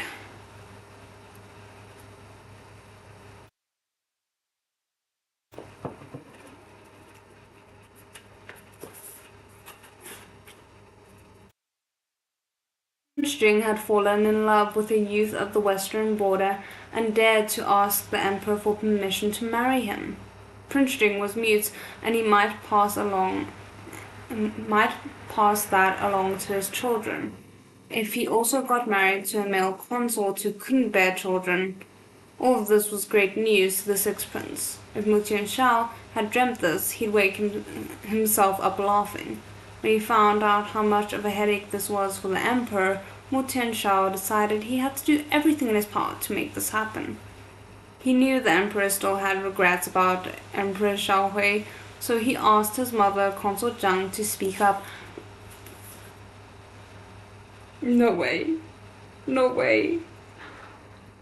Oh my word. I can't help but wonder if Prince Jing counted on Mu Tianshao helping him marry Li Ye just as an act of spite. Would that be giving Prince Jing too much credit? Maybe.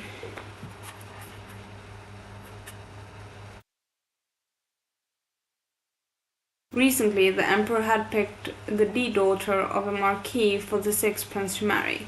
Consort Zhang went to thank the emperor, and she took the opportunity to start reminiscing about Emperor Xiaohui. Consort Zhang had once been Emperor Xiaohui's servant, so she was deeply grateful to the empress for her current life. While she spoke about Emperor Xiaohui, she accidentally mentioned that the empress had always wished for Prince Jing to lead a safe and happy life. She said that on purpose, of course, but it got the emperor thinking. It was rare for Consort Zhang to say such things, considering her status, and she said it with such sincerity it was quite believable. Adding this on top of all the praise Prince Jing had heaped onto Li Ye in his letters, when he returned to Qianqing Palace, the emperor sat by himself for 2 hours, deep in thought. In the end, he finally wrote down his response to Prince Jing. Li Ye's character is worthy of the title of consort, but unfortunately, due to the fact that he is a man and cannot bear children, he can only be given the position of concubine. When Li Ye found out about this, he ran to comfort Prince Jing. At least the emperor had agreed to the two of them staying together. They had a long future ahead of them. Perhaps if he acquired more achievements, the emperor would promote him to consort in a fit of joy. That is the ideal dream, but I don't know if that's gonna work. When Prince Jing received the emperor's reply, he smiled. After all his planning, this was the exact response he'd been waiting for. As long as the only reason the emperor gave was that Li Ye couldn't bear children, then all his problems would be solved. Li Ye had already given him 4 fishy sons. Considering how long it would take them to transform, now was the exact right time to announce the pregnancy. How are you gonna get away with that? We know that Li Ye is a man. Everyone knows that Li Ye is a man. Never mind, let's just keep going. Originally, Prince Jing had planned to invent a non-existent concubine and say the children were hers. Once he had children, it would be far easier to convince the emperor. But firstly, he was afraid this ruse would fall apart as soon as Li Ye had more children, and secondly, he was afraid the emperor would still refuse because Li Ye still couldn't give birth. Why did he have to invent a whole other person? He could just say Xiao Ye was special and could give birth. Even if no one else had heard of such a thing, it didn't mean it couldn't exist. Although it was a little unbelievable, there would be proof once the fish baby is transformed. I mean, why is that making so much sense? I think I've spent too much time reading this book.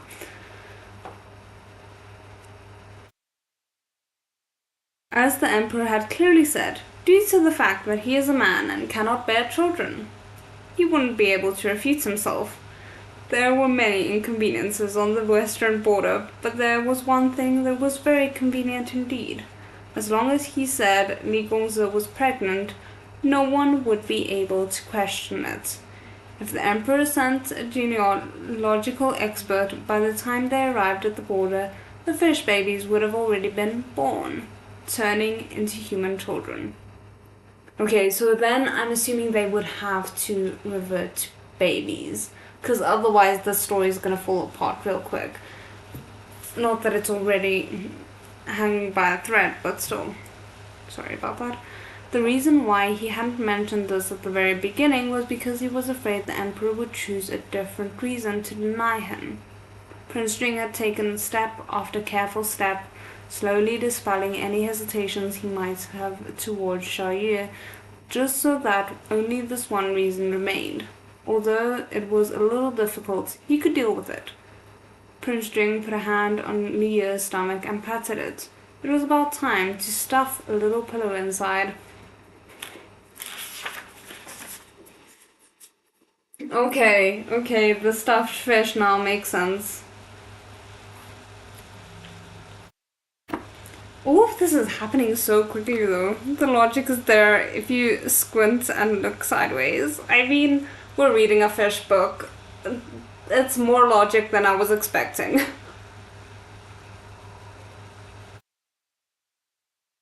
Okay. On to chapter 90. Fishy babies transform. This is going so quickly. Leah couldn't believe that the cooperation Prince Jing had mentioned before involved him pretending to be pregnant. Oh my goodness. That's not appropriate, is it? Leah was a little conflicted. Wasn't this lying to the emperor? It's fine. Prince Jing found a whole bunch of pillows, all in various sizes, then handed him a note. Didn't you give birth to Da Bao, Er Bao, San Bao, and Si Bao? This is just so people think you gave birth to them as a human. What's wrong with that? The shock Leo felt was like an arrow to the knee. Prince Jing wasn't wrong. The kids were his either way. He hoped they could officially call him father in the future. Maybe then he could just pretend to be pregnant. The moment he agreed, a slightly flat pillow was stuffed into his robes. There was a string on the pillow so he could tie it behind his back. Prince Jing tested the tightness and kept looking at Liu with concern, as though asking, "Is it heavy?" Okay, he might be the first person to be treated this well despite lying about being pregnant. Liu shook his stomach happily and quietly said, "No, that's fine." Despite his reassurances, Prince Jing still kept worrying. He knew Liu's stomach would have to become very big in the future as he feasibly fit 4 children. Prince Jing had always wanted to keep Xiaoyu at his side and away from the sight of others. Now he was even more sure of this decision. Even though it wasn't strictly necessary, it was still better if random people didn't show up around Xiaoyu. Since Prince Jing had to report the news to the emperor though, Wang Shi, as the head eunuch, obviously also found out. After he was notified that Li Gongzi was pregnant, Wang Gonggong was dazed for a good while. I mean, fair enough. Liu was afraid of their ruse being discovered, but to his surprise, after a momentary pause, Wang Shi started to cry. This old servant is so happy that His Highness is about to have children. I love Wang Shi. He is the best. Wang Shi wiped his eyes and said in a trembling voice, "I used to think that if I could one day see His Highness's children, I could die without regrets." Be still, my beating heart. Why do I love this man so much? At first, Wang Shi had also doubted the truth of the situation. How could a man get pregnant? But when he saw His Highness guiding Li Gongzi around himself, and that Li Gongzi's stomach was a little raised, he looked very pregnant. Could this be fate?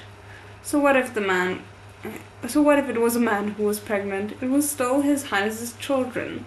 After crying, Wang Shi wanted to laugh. He thought Li Gongzi must be very blessed. Master Xiaoyu getting pregnant was an excellent sign after all. Now His Highness was going to have his own children. Yeah, you could say that.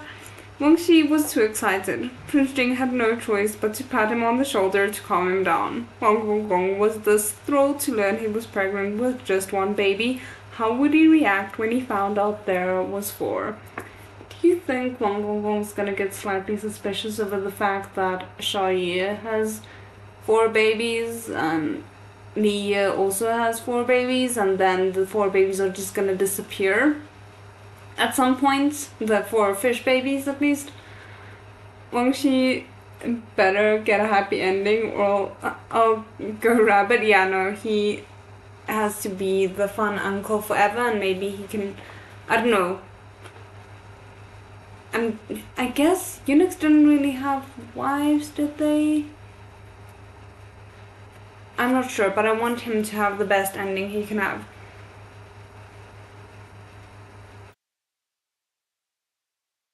After Wang Shi calmed down a little, Prince Jing told him he held high hopes for this child and that he would take care of all necessary business himself.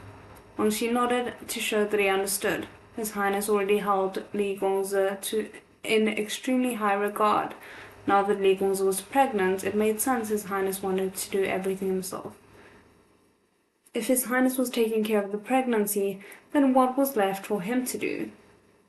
Wang Shi slapped himself on the forehead. How could he forget?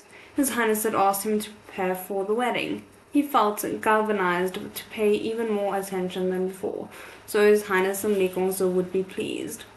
After he let Wang Gong know, Prince Jing summoned the physicians that had come along with them to the western border.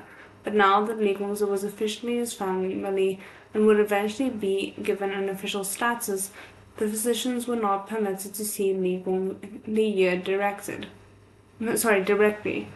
Instead, they had to do it with a couple of veils between them. Li Gongzi sat between... Why did my brain just stop working? Let's try that again. Instead, they had to do it with a couple of veils between them. Li Gongzi sat behind the veil, and all the physicians determined that Li Gongzi had been pregnant for 2 months. After the initial shock, they congratulated Prince Jing. Prince Jing just nodded slightly in acknowledgement. Everything was going according to plan. The purpose of having this diagnosis done was so that the distant emperor would be informed. The emperor's trusted physicians wouldn't arrive at the western border for a while yet.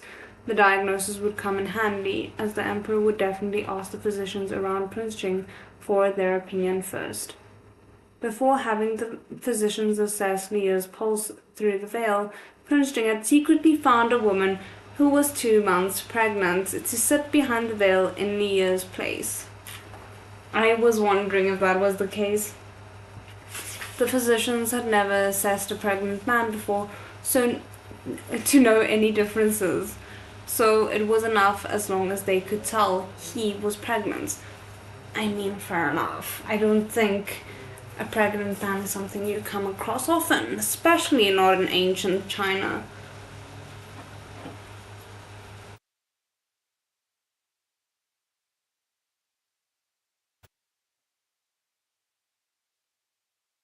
They would do the same thing each time afterward, until the birth. Prince Jing was prepared. When the news made its way back to the capital, the emperor was so shocked his jaw nearly hit the floor, and he reread Prince Jing's letter several times. He never expected Prince Jing's response to be, "Li Ye is pregnant. Please give him the consort position."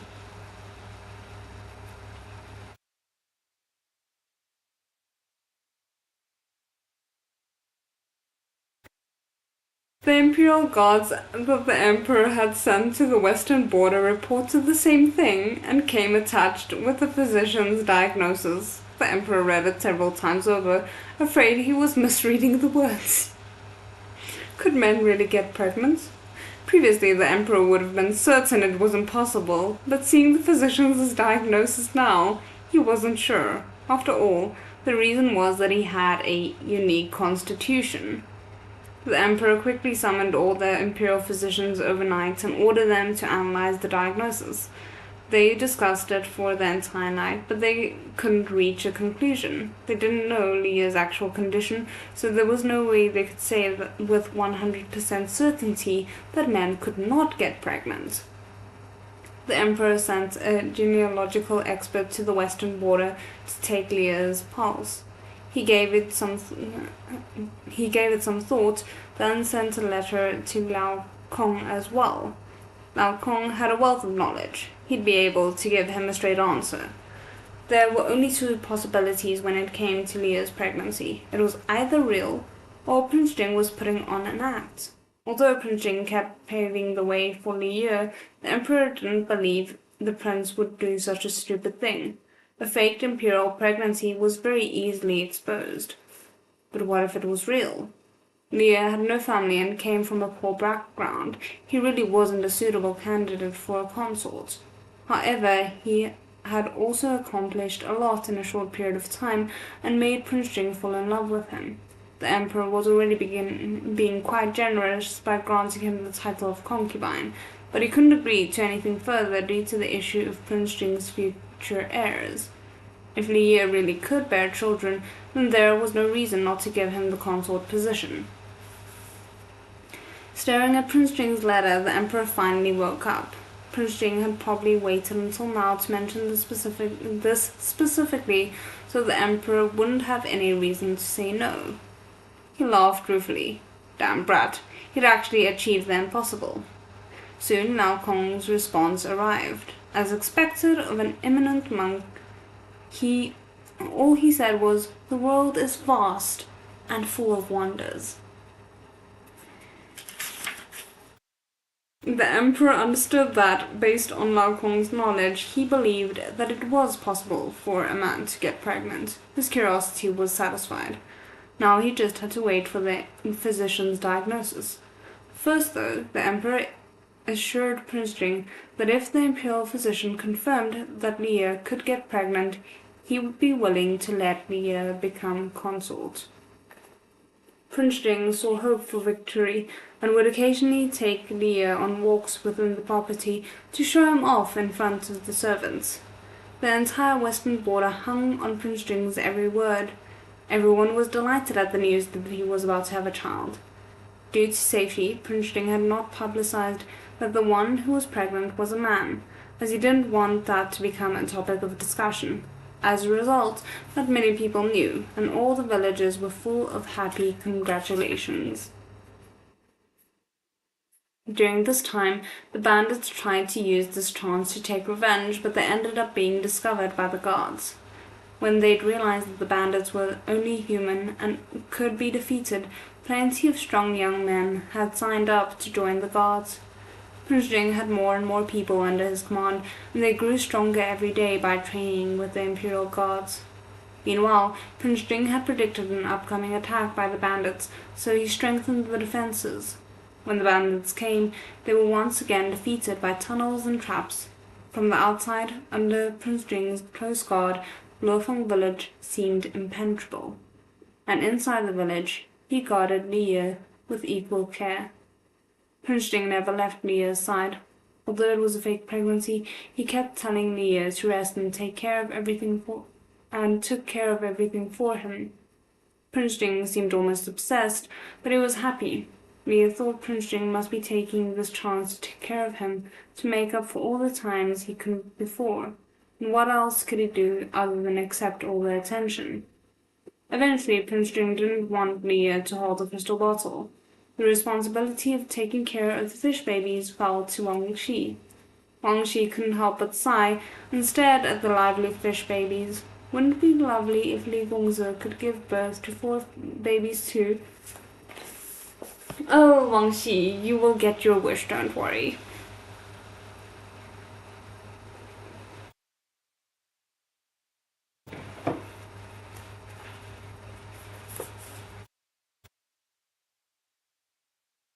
Leah felt a bit awkward. Wang Gong had accidentally predicted the truth. The fish babies also started noticing the change between their fathers. The first to notice was Dabao, but eventually even Sibao, was a little slower, could tell something was different. Daddy Prince Jing was always guiding their fish dad around. They knew Fish Dad could transform into a human just like their Prince Dad, but now Fish Dad's stomach was even rounder than Erbal's. Dabao had already guessed what might be going on by listening to their father's words and was eagerly anticipating. But the innocent Erbal and Sanbao asked, "Is Daddy going to give birth to another brother?" The even more innocent Sabao said, "Oh, Daddy must have eaten a lot of peach blossom pastries. He never gave them to Sabao. Sabao wants to eat them too." The imperial physician that the emperor had sent was still on the way while the growing up quest kept ticking down. One day, Li had just taken off his belly pillow and was feeding the fish babies when Dabao, who'd always been very attentive, suddenly seemed distant and zoned out. Li didn't give it much thought, but in the time it took him to turn around, Dabao had disappeared and a chubby, pale baby had appeared on the bed, waving his arms and legs around. Dabao was the first one to complete the system's quest, he realized, as expected of the smart Dabao. Wait, no, Dabao must be very afraid. Leo quickly picked Dabao up and wiped away the water on his body. Luckily, the system hadn't transformed Dabao right in the fish tank. That would have been disastrous. That's what I was scared of, so I'm very glad that the system has some brains. Prince Jing had prepared her swaddling clothes in advance, and Leah bundled Dabao up haphazardly, holding him to his chest. Even though it was his first time being human, Dabao was very brave and thought everything was very new. He stared around at everything with grape-like big eyes. Was this what it felt like to grow up? Oh, it's the cutest! Oh my goodness! So cute!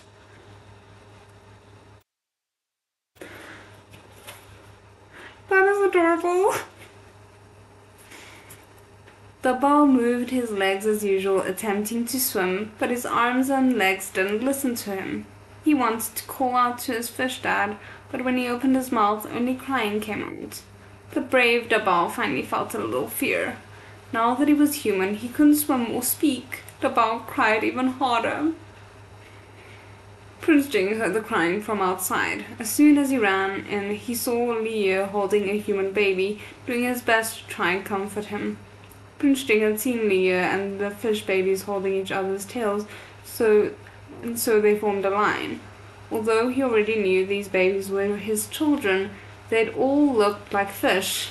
That scene wasn't as shocking as seeing Li trying to comfort a real live baby. Yeah, I mean, I can understand the cognitive dissonance that might have existed there up until this point. Prince Jing's gaze started to blur. He walked over extremely carefully, afraid to startle Xiaoyu. "Your Highness, come look at the bow." Leah handed the child over. It wasn't very clear when he was a fish, but now that the bow was human, it was very obvious. Prince Jing had also been a chubby little guy when he was young. He and the bow looked like they came out of the same mold. Looking at the long-awaited small round child, Leah held in his laughter, but his eyes were slightly red. How strange. He was more emotional than when he'd laid the eggs, or even when they had hatched. Prince Jing accepted the child from his arms, gazing endlessly at him as though it would never be enough. "Don't cry." He wiped Leah's eyes gently, but his own eyes were already wet. At that moment, Erbao, Sanbao, and Sibao suddenly realized Dabao had turned into a human. The three of them were so afraid that they all held their breath and sank to the bottom of the tank. Poor things.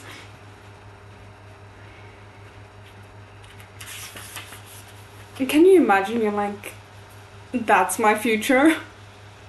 I get to turn into that thing that screams and seems terrified?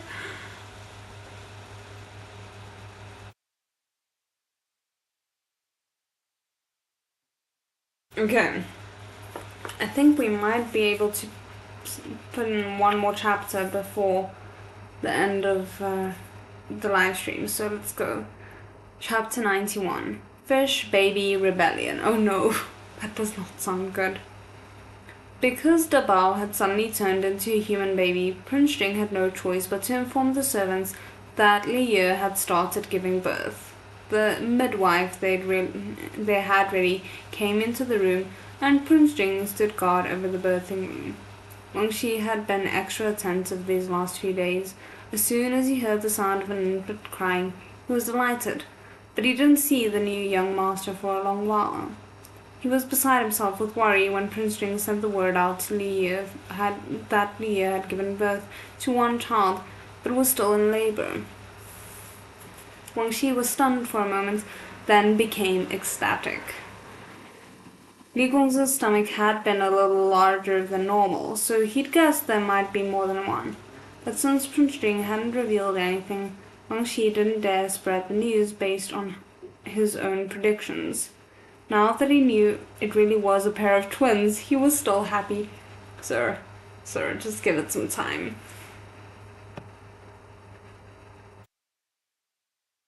But immediately started praying. He had heard giving birth to twins was a very painful, dangerous, and a laborious process.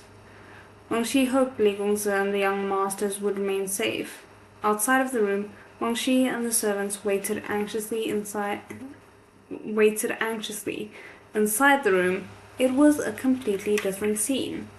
The midwife was actually a trusted confidant of Prince Jing's who had a bit of medical knowledge. As soon as he entered the room, he cleaned up Dabao, checked him over, and rewrapped Liu's haphazard swaddle. "He's crying so hard. Is he uncomfortable somewhere?" Liu asked quietly. When Dabao had been a fish, he hadn't shed a single tear. What had happened to make him so upset? The confidant finished checking and bowed to Liu with his hands clasped. "The young highness is very healthy."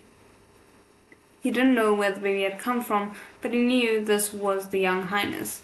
He disregarded everything else and just answered when he was asked. As for why the young highness was crying, that was easy. It was normal for babies to cry. Liu had been looking for a specific explanation and felt pretty disappointed. Never mind. Fish Dad decided he'd just ask Dabao himself once he learned how to speak. Dabao was healthy and his cries were clear and bright. Prince Jing felt his heart settle back down. Ever since he could remember, the imperial physicians had told him his muteness might be hereditary. As both he and Xiaoye were male, he hadn't worried about this before. Then he had been surprised with some fish babies, and Xiaoye had told him proudly that all the fish babies could say "Dad." That was when Prince Jing thought that perhaps his muteness wouldn't be passed down to the carp spirit's children, but he'd never managed to hear the fish baby speak himself. Afraid Xiaoye might be disappointed, he'd never mentioned it to him, but now that Dabao was perfectly fine, Prince Jing could stop worrying. I am the kind of person I would still be thinking about it until the last baby was out and screaming if I was Prince Jing.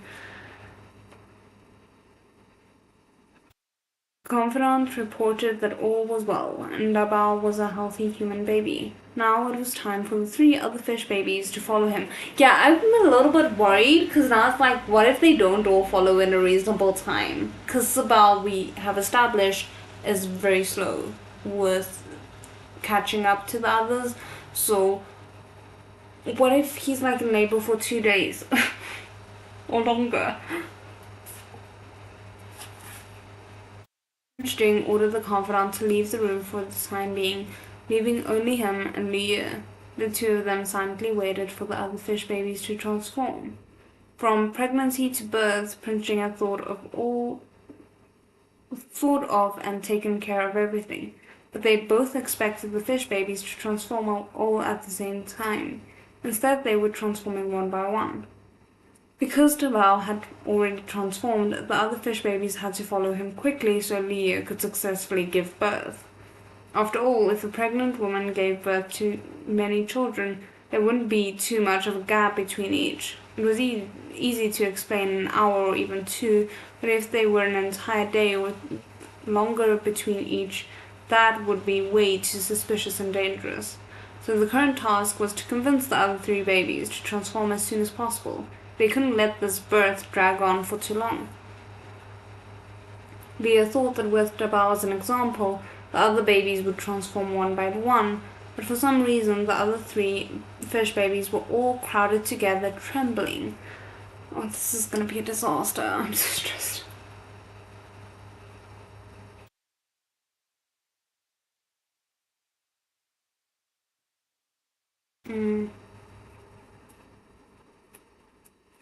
They waited for a while, but Erbal still wasn't moving. They couldn't just keep waiting like this. Leah gave Prince Jing a look, then transformed into a fish to ask the fish babies what was going on. As soon as he returned to fish form and entered the tank, the fish babies all swam over. Dad, Dad! Erbal, Sunbao, and Sibao cried out together. How scary! Daga turned into a human. Leah asked amused, do you guys not want to be human? Erbal, Sunbao, and Sibao shook their heads fiercely. We don't. Why not? Fish Dad thought being human was much more interesting than being a fish. Why didn't the fish babies agree? I mean, this was an unexpected complication. Erbal hesitated. Dad, I want to try it before, but Daga couldn't even move after he turned human. So I've changed my mind. Yeah, turning human is scary, Sunbao agreed. I wanted to be human before too, but Daga stopped being able to speak. I'm afraid of being like Daga. Sabal said decisively, Dad, I'm not turning into a human. Leah never would have expected that before the revolution had even succeeded, the wide-eyed fish babies already wanted to rebel. The 3 babies huddled tightly together in a scared, fishy ball, and Leah couldn't do much about the current situation. He first had to dissolve the 3 babies' alliance. Leah started to bring Sabal a large piece of peach blossom pastry. Sabal immediately forgot about his brothers and focused on the pastry instead. As for Arbal and Sunbao, Leah defeated them one by one. He knew one liked food and one liked beauty, so he persuaded them using their specific preferences. Leah enticed Arbal patiently. Being a human is fun. You can be just like that. Other than peach blossom pastries and fish food, there's plenty of other delicious things, and you can play with ducklings whenever you want. Hearing that there was a lot of delicious food to eat, his eyes grew wide. He also liked ducklings, but he was never allowed to go near them. If he turned into a human, could he play with them? In the face of food and fun, Erbal was suddenly tempted. Then Leah said to Sunbao, once you turn into a human, you can wear clothes just like that and have lots of shiny accessories. Sunbao liked pretty things. Ah, Dad, I like shiny things. I want to wear Dad's clothes. Although Sunbao was a very pretty little silver fish, he couldn't go back and forth between forms. No matter how pretty something was, if someone looked at it for too long, it would become boring. The same applied to a fish. But Fish Dad got to wear something different every day. Sunbao wanted that. Just like that, Erbal and Sunbao changed their minds. Without much effort, Leah had managed to convince 2 out of the 3 members of the rebellion. So, do you guys want to try being human? He asked, smiling. Erbal and Sunbao looked at each other, then giggled and nodded. Yes. With that, Erbal and Sunbao simultaneously turned into a pair of infants about as large as their big brother. Prince Jing was waiting by the side of the tank and quickly scooped both of them up. Leah jumped to Prince Jing's shoulder to see what they looked like. They looked just like Dabao, with chubby little faces. Leah couldn't help but be a little upset. How come they didn't look like him? Soon Erbal and Sunbao both started bawling, perhaps because they didn't immediately receive delicious food and pretty clothes. Leah thought guiltily, you'll have it when you grow older. That is, like, they are 1 day old in human years, and they've already discovered that the world is not fair. And that people lie. I think Sabal is gonna look like Shaya just because he's the only one that looked the way that Shaya did when he originally came into this world.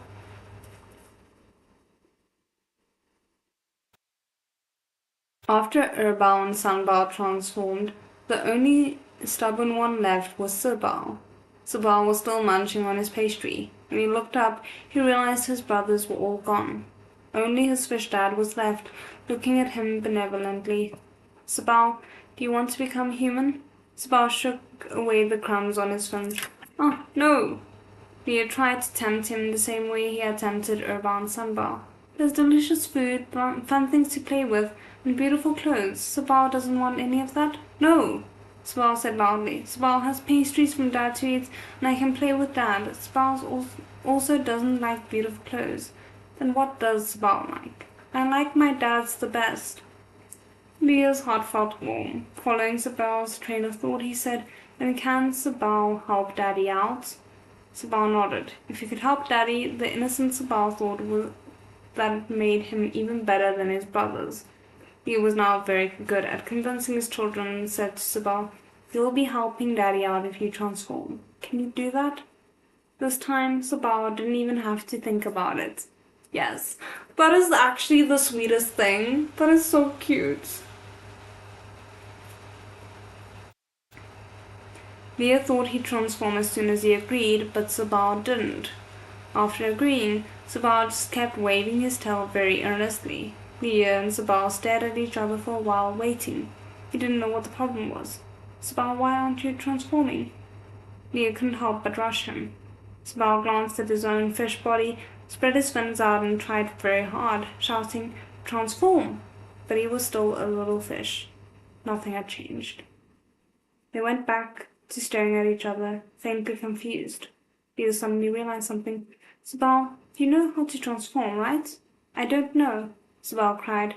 If the fish still didn't transform, this was about to turn into a difficult birth. Leo risked revealing himself as a system fish, reminding the slightly slow Sabal, hasn't there been anything called a system telling you to complete quests? Yes, he's really annoying, so I ignored him. Dad, aren't I good? That's why he's been taking so long to complete quests. That's actually so cute. Why is that so endearing?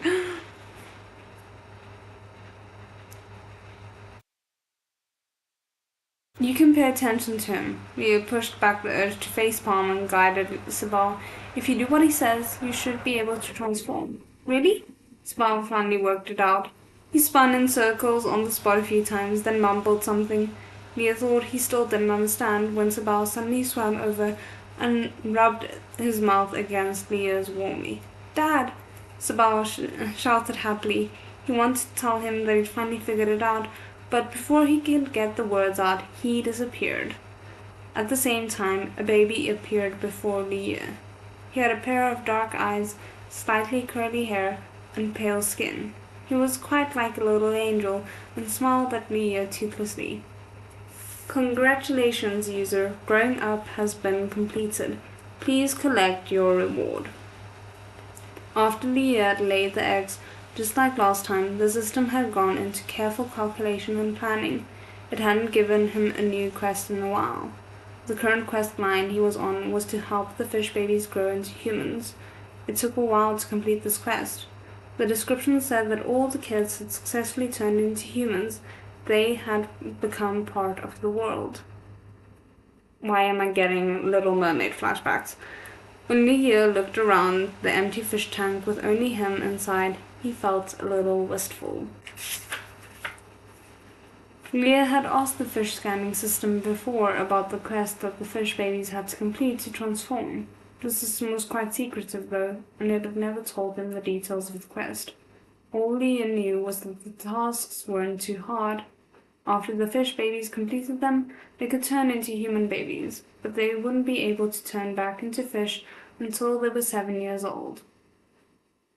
That's still quite young. Like, there's a lot of opportunity for things to go wrong if they can turn back into fish at that age, but sure. If at the age of 7 they could still remember being a fish and would like to try being a fish again, the system would give them a new quest. Completing it would give them the ability to transform into a fish, but if they forgot, it wouldn't necessarily be a bad thing for their new life. Leo paused, knowing this was something his children had to go through. But knowing was one thing. He wouldn't be able to see the lively, jumping fish babies for a long time, and couldn't help but feel sad. A hand reached down, gently rubbing his back. As though leaning against driftwood, he pressed himself tightly against this hand. Whether the children remember this or not, whether they remember their fish dad or not, he would always have Prince Jing at his side. His Highness would never let him feel lonely. Very quickly, Leo's mood recovered, and he shook his tail, wrapping it around Prince Jing's finger. The people outside had been waiting for so long. It was time to bring the children out. Leo jumped into the crystal bottle so Prince Jing could take him along. That way, he could still see the children too. Everything was all set. Prince Jing rang the jade bell. Hearing his master's summons, Wang Shi shot into the room. Wang Gong had heard the cries of 3 babies and was so happy he couldn't stop smiling. But when he came in, he saw 4 young masters? My heavens, how amazing! Wang Shi was stunned for a while, then knelt to the ground to thank all the manner of deities. On the same day Wang Shi gained 4 sons, the genealogical expert arrived at the western border. Without resting, he came to Prince Jing's residence in Luofeng village. Hearing that Li Gongzi had given birth to 4 babies, the physician couldn't even believe it. Li Gongzi, who had just given birth, needed rest. Prince Jing wouldn't let anyone disturb him. Even the imperial physician had to check his pulse through the veil. After checking Li Gongzi's pulse, the physician went to check on the 4 little new Gongzis. Men getting pregnant was completely unheard of. The emperor had given him a secret order to verify the identity of these children. The imperial physician had wanted to take a bit of blood from Li Gongzi to test and ask Prince Jing to understand. But Prince Jing shook his head. He couldn't let the physician disturb Li. He stopped him and rolled up his own sleeve. The physician was stunned, but after a moment he quickly drew some of Prince Jing's blood. Compared to whether or not Li Gongzi could really give birth, the emperor cared far more about whether or not these children were actually of Prince Jing's blood. Testing proved that these little Gongzis were indeed Prince Jing's, and each child's voice was louder than the next. None were mute like the emperor had worried. What wonderful news! The imperial physician wrote a letter himself and sent it back to the capital at the fastest speed possible. And that's the end of the chapter. Oh my goodness, I'm kind of curious about what Mu Tianxiao's reaction is going to be once his attempt at sabotaging Prince Jing falls completely flat, because I think it is going to fall completely flat. But yeah, as I said, that's the end of the chapter. Next chapter is going to be chapter 92, Gifted Fishy, which sounds slightly fishy, but sure. And yeah, so as I mentioned, sorry about that, the next live stream I'm hoping to have on Monday. I just need to check because there's a new show that I do want to react to. I've already filmed the reaction, but it's a question of when it's going up, and because Justice in the Dark only has 1 episode left, which is going up on Sunday, then Monday will be open. I'm not 100% sure how I'm gonna handle it. But yeah, I hope you guys will enjoyed it, and otherwise I will see you guys again next week. 再见。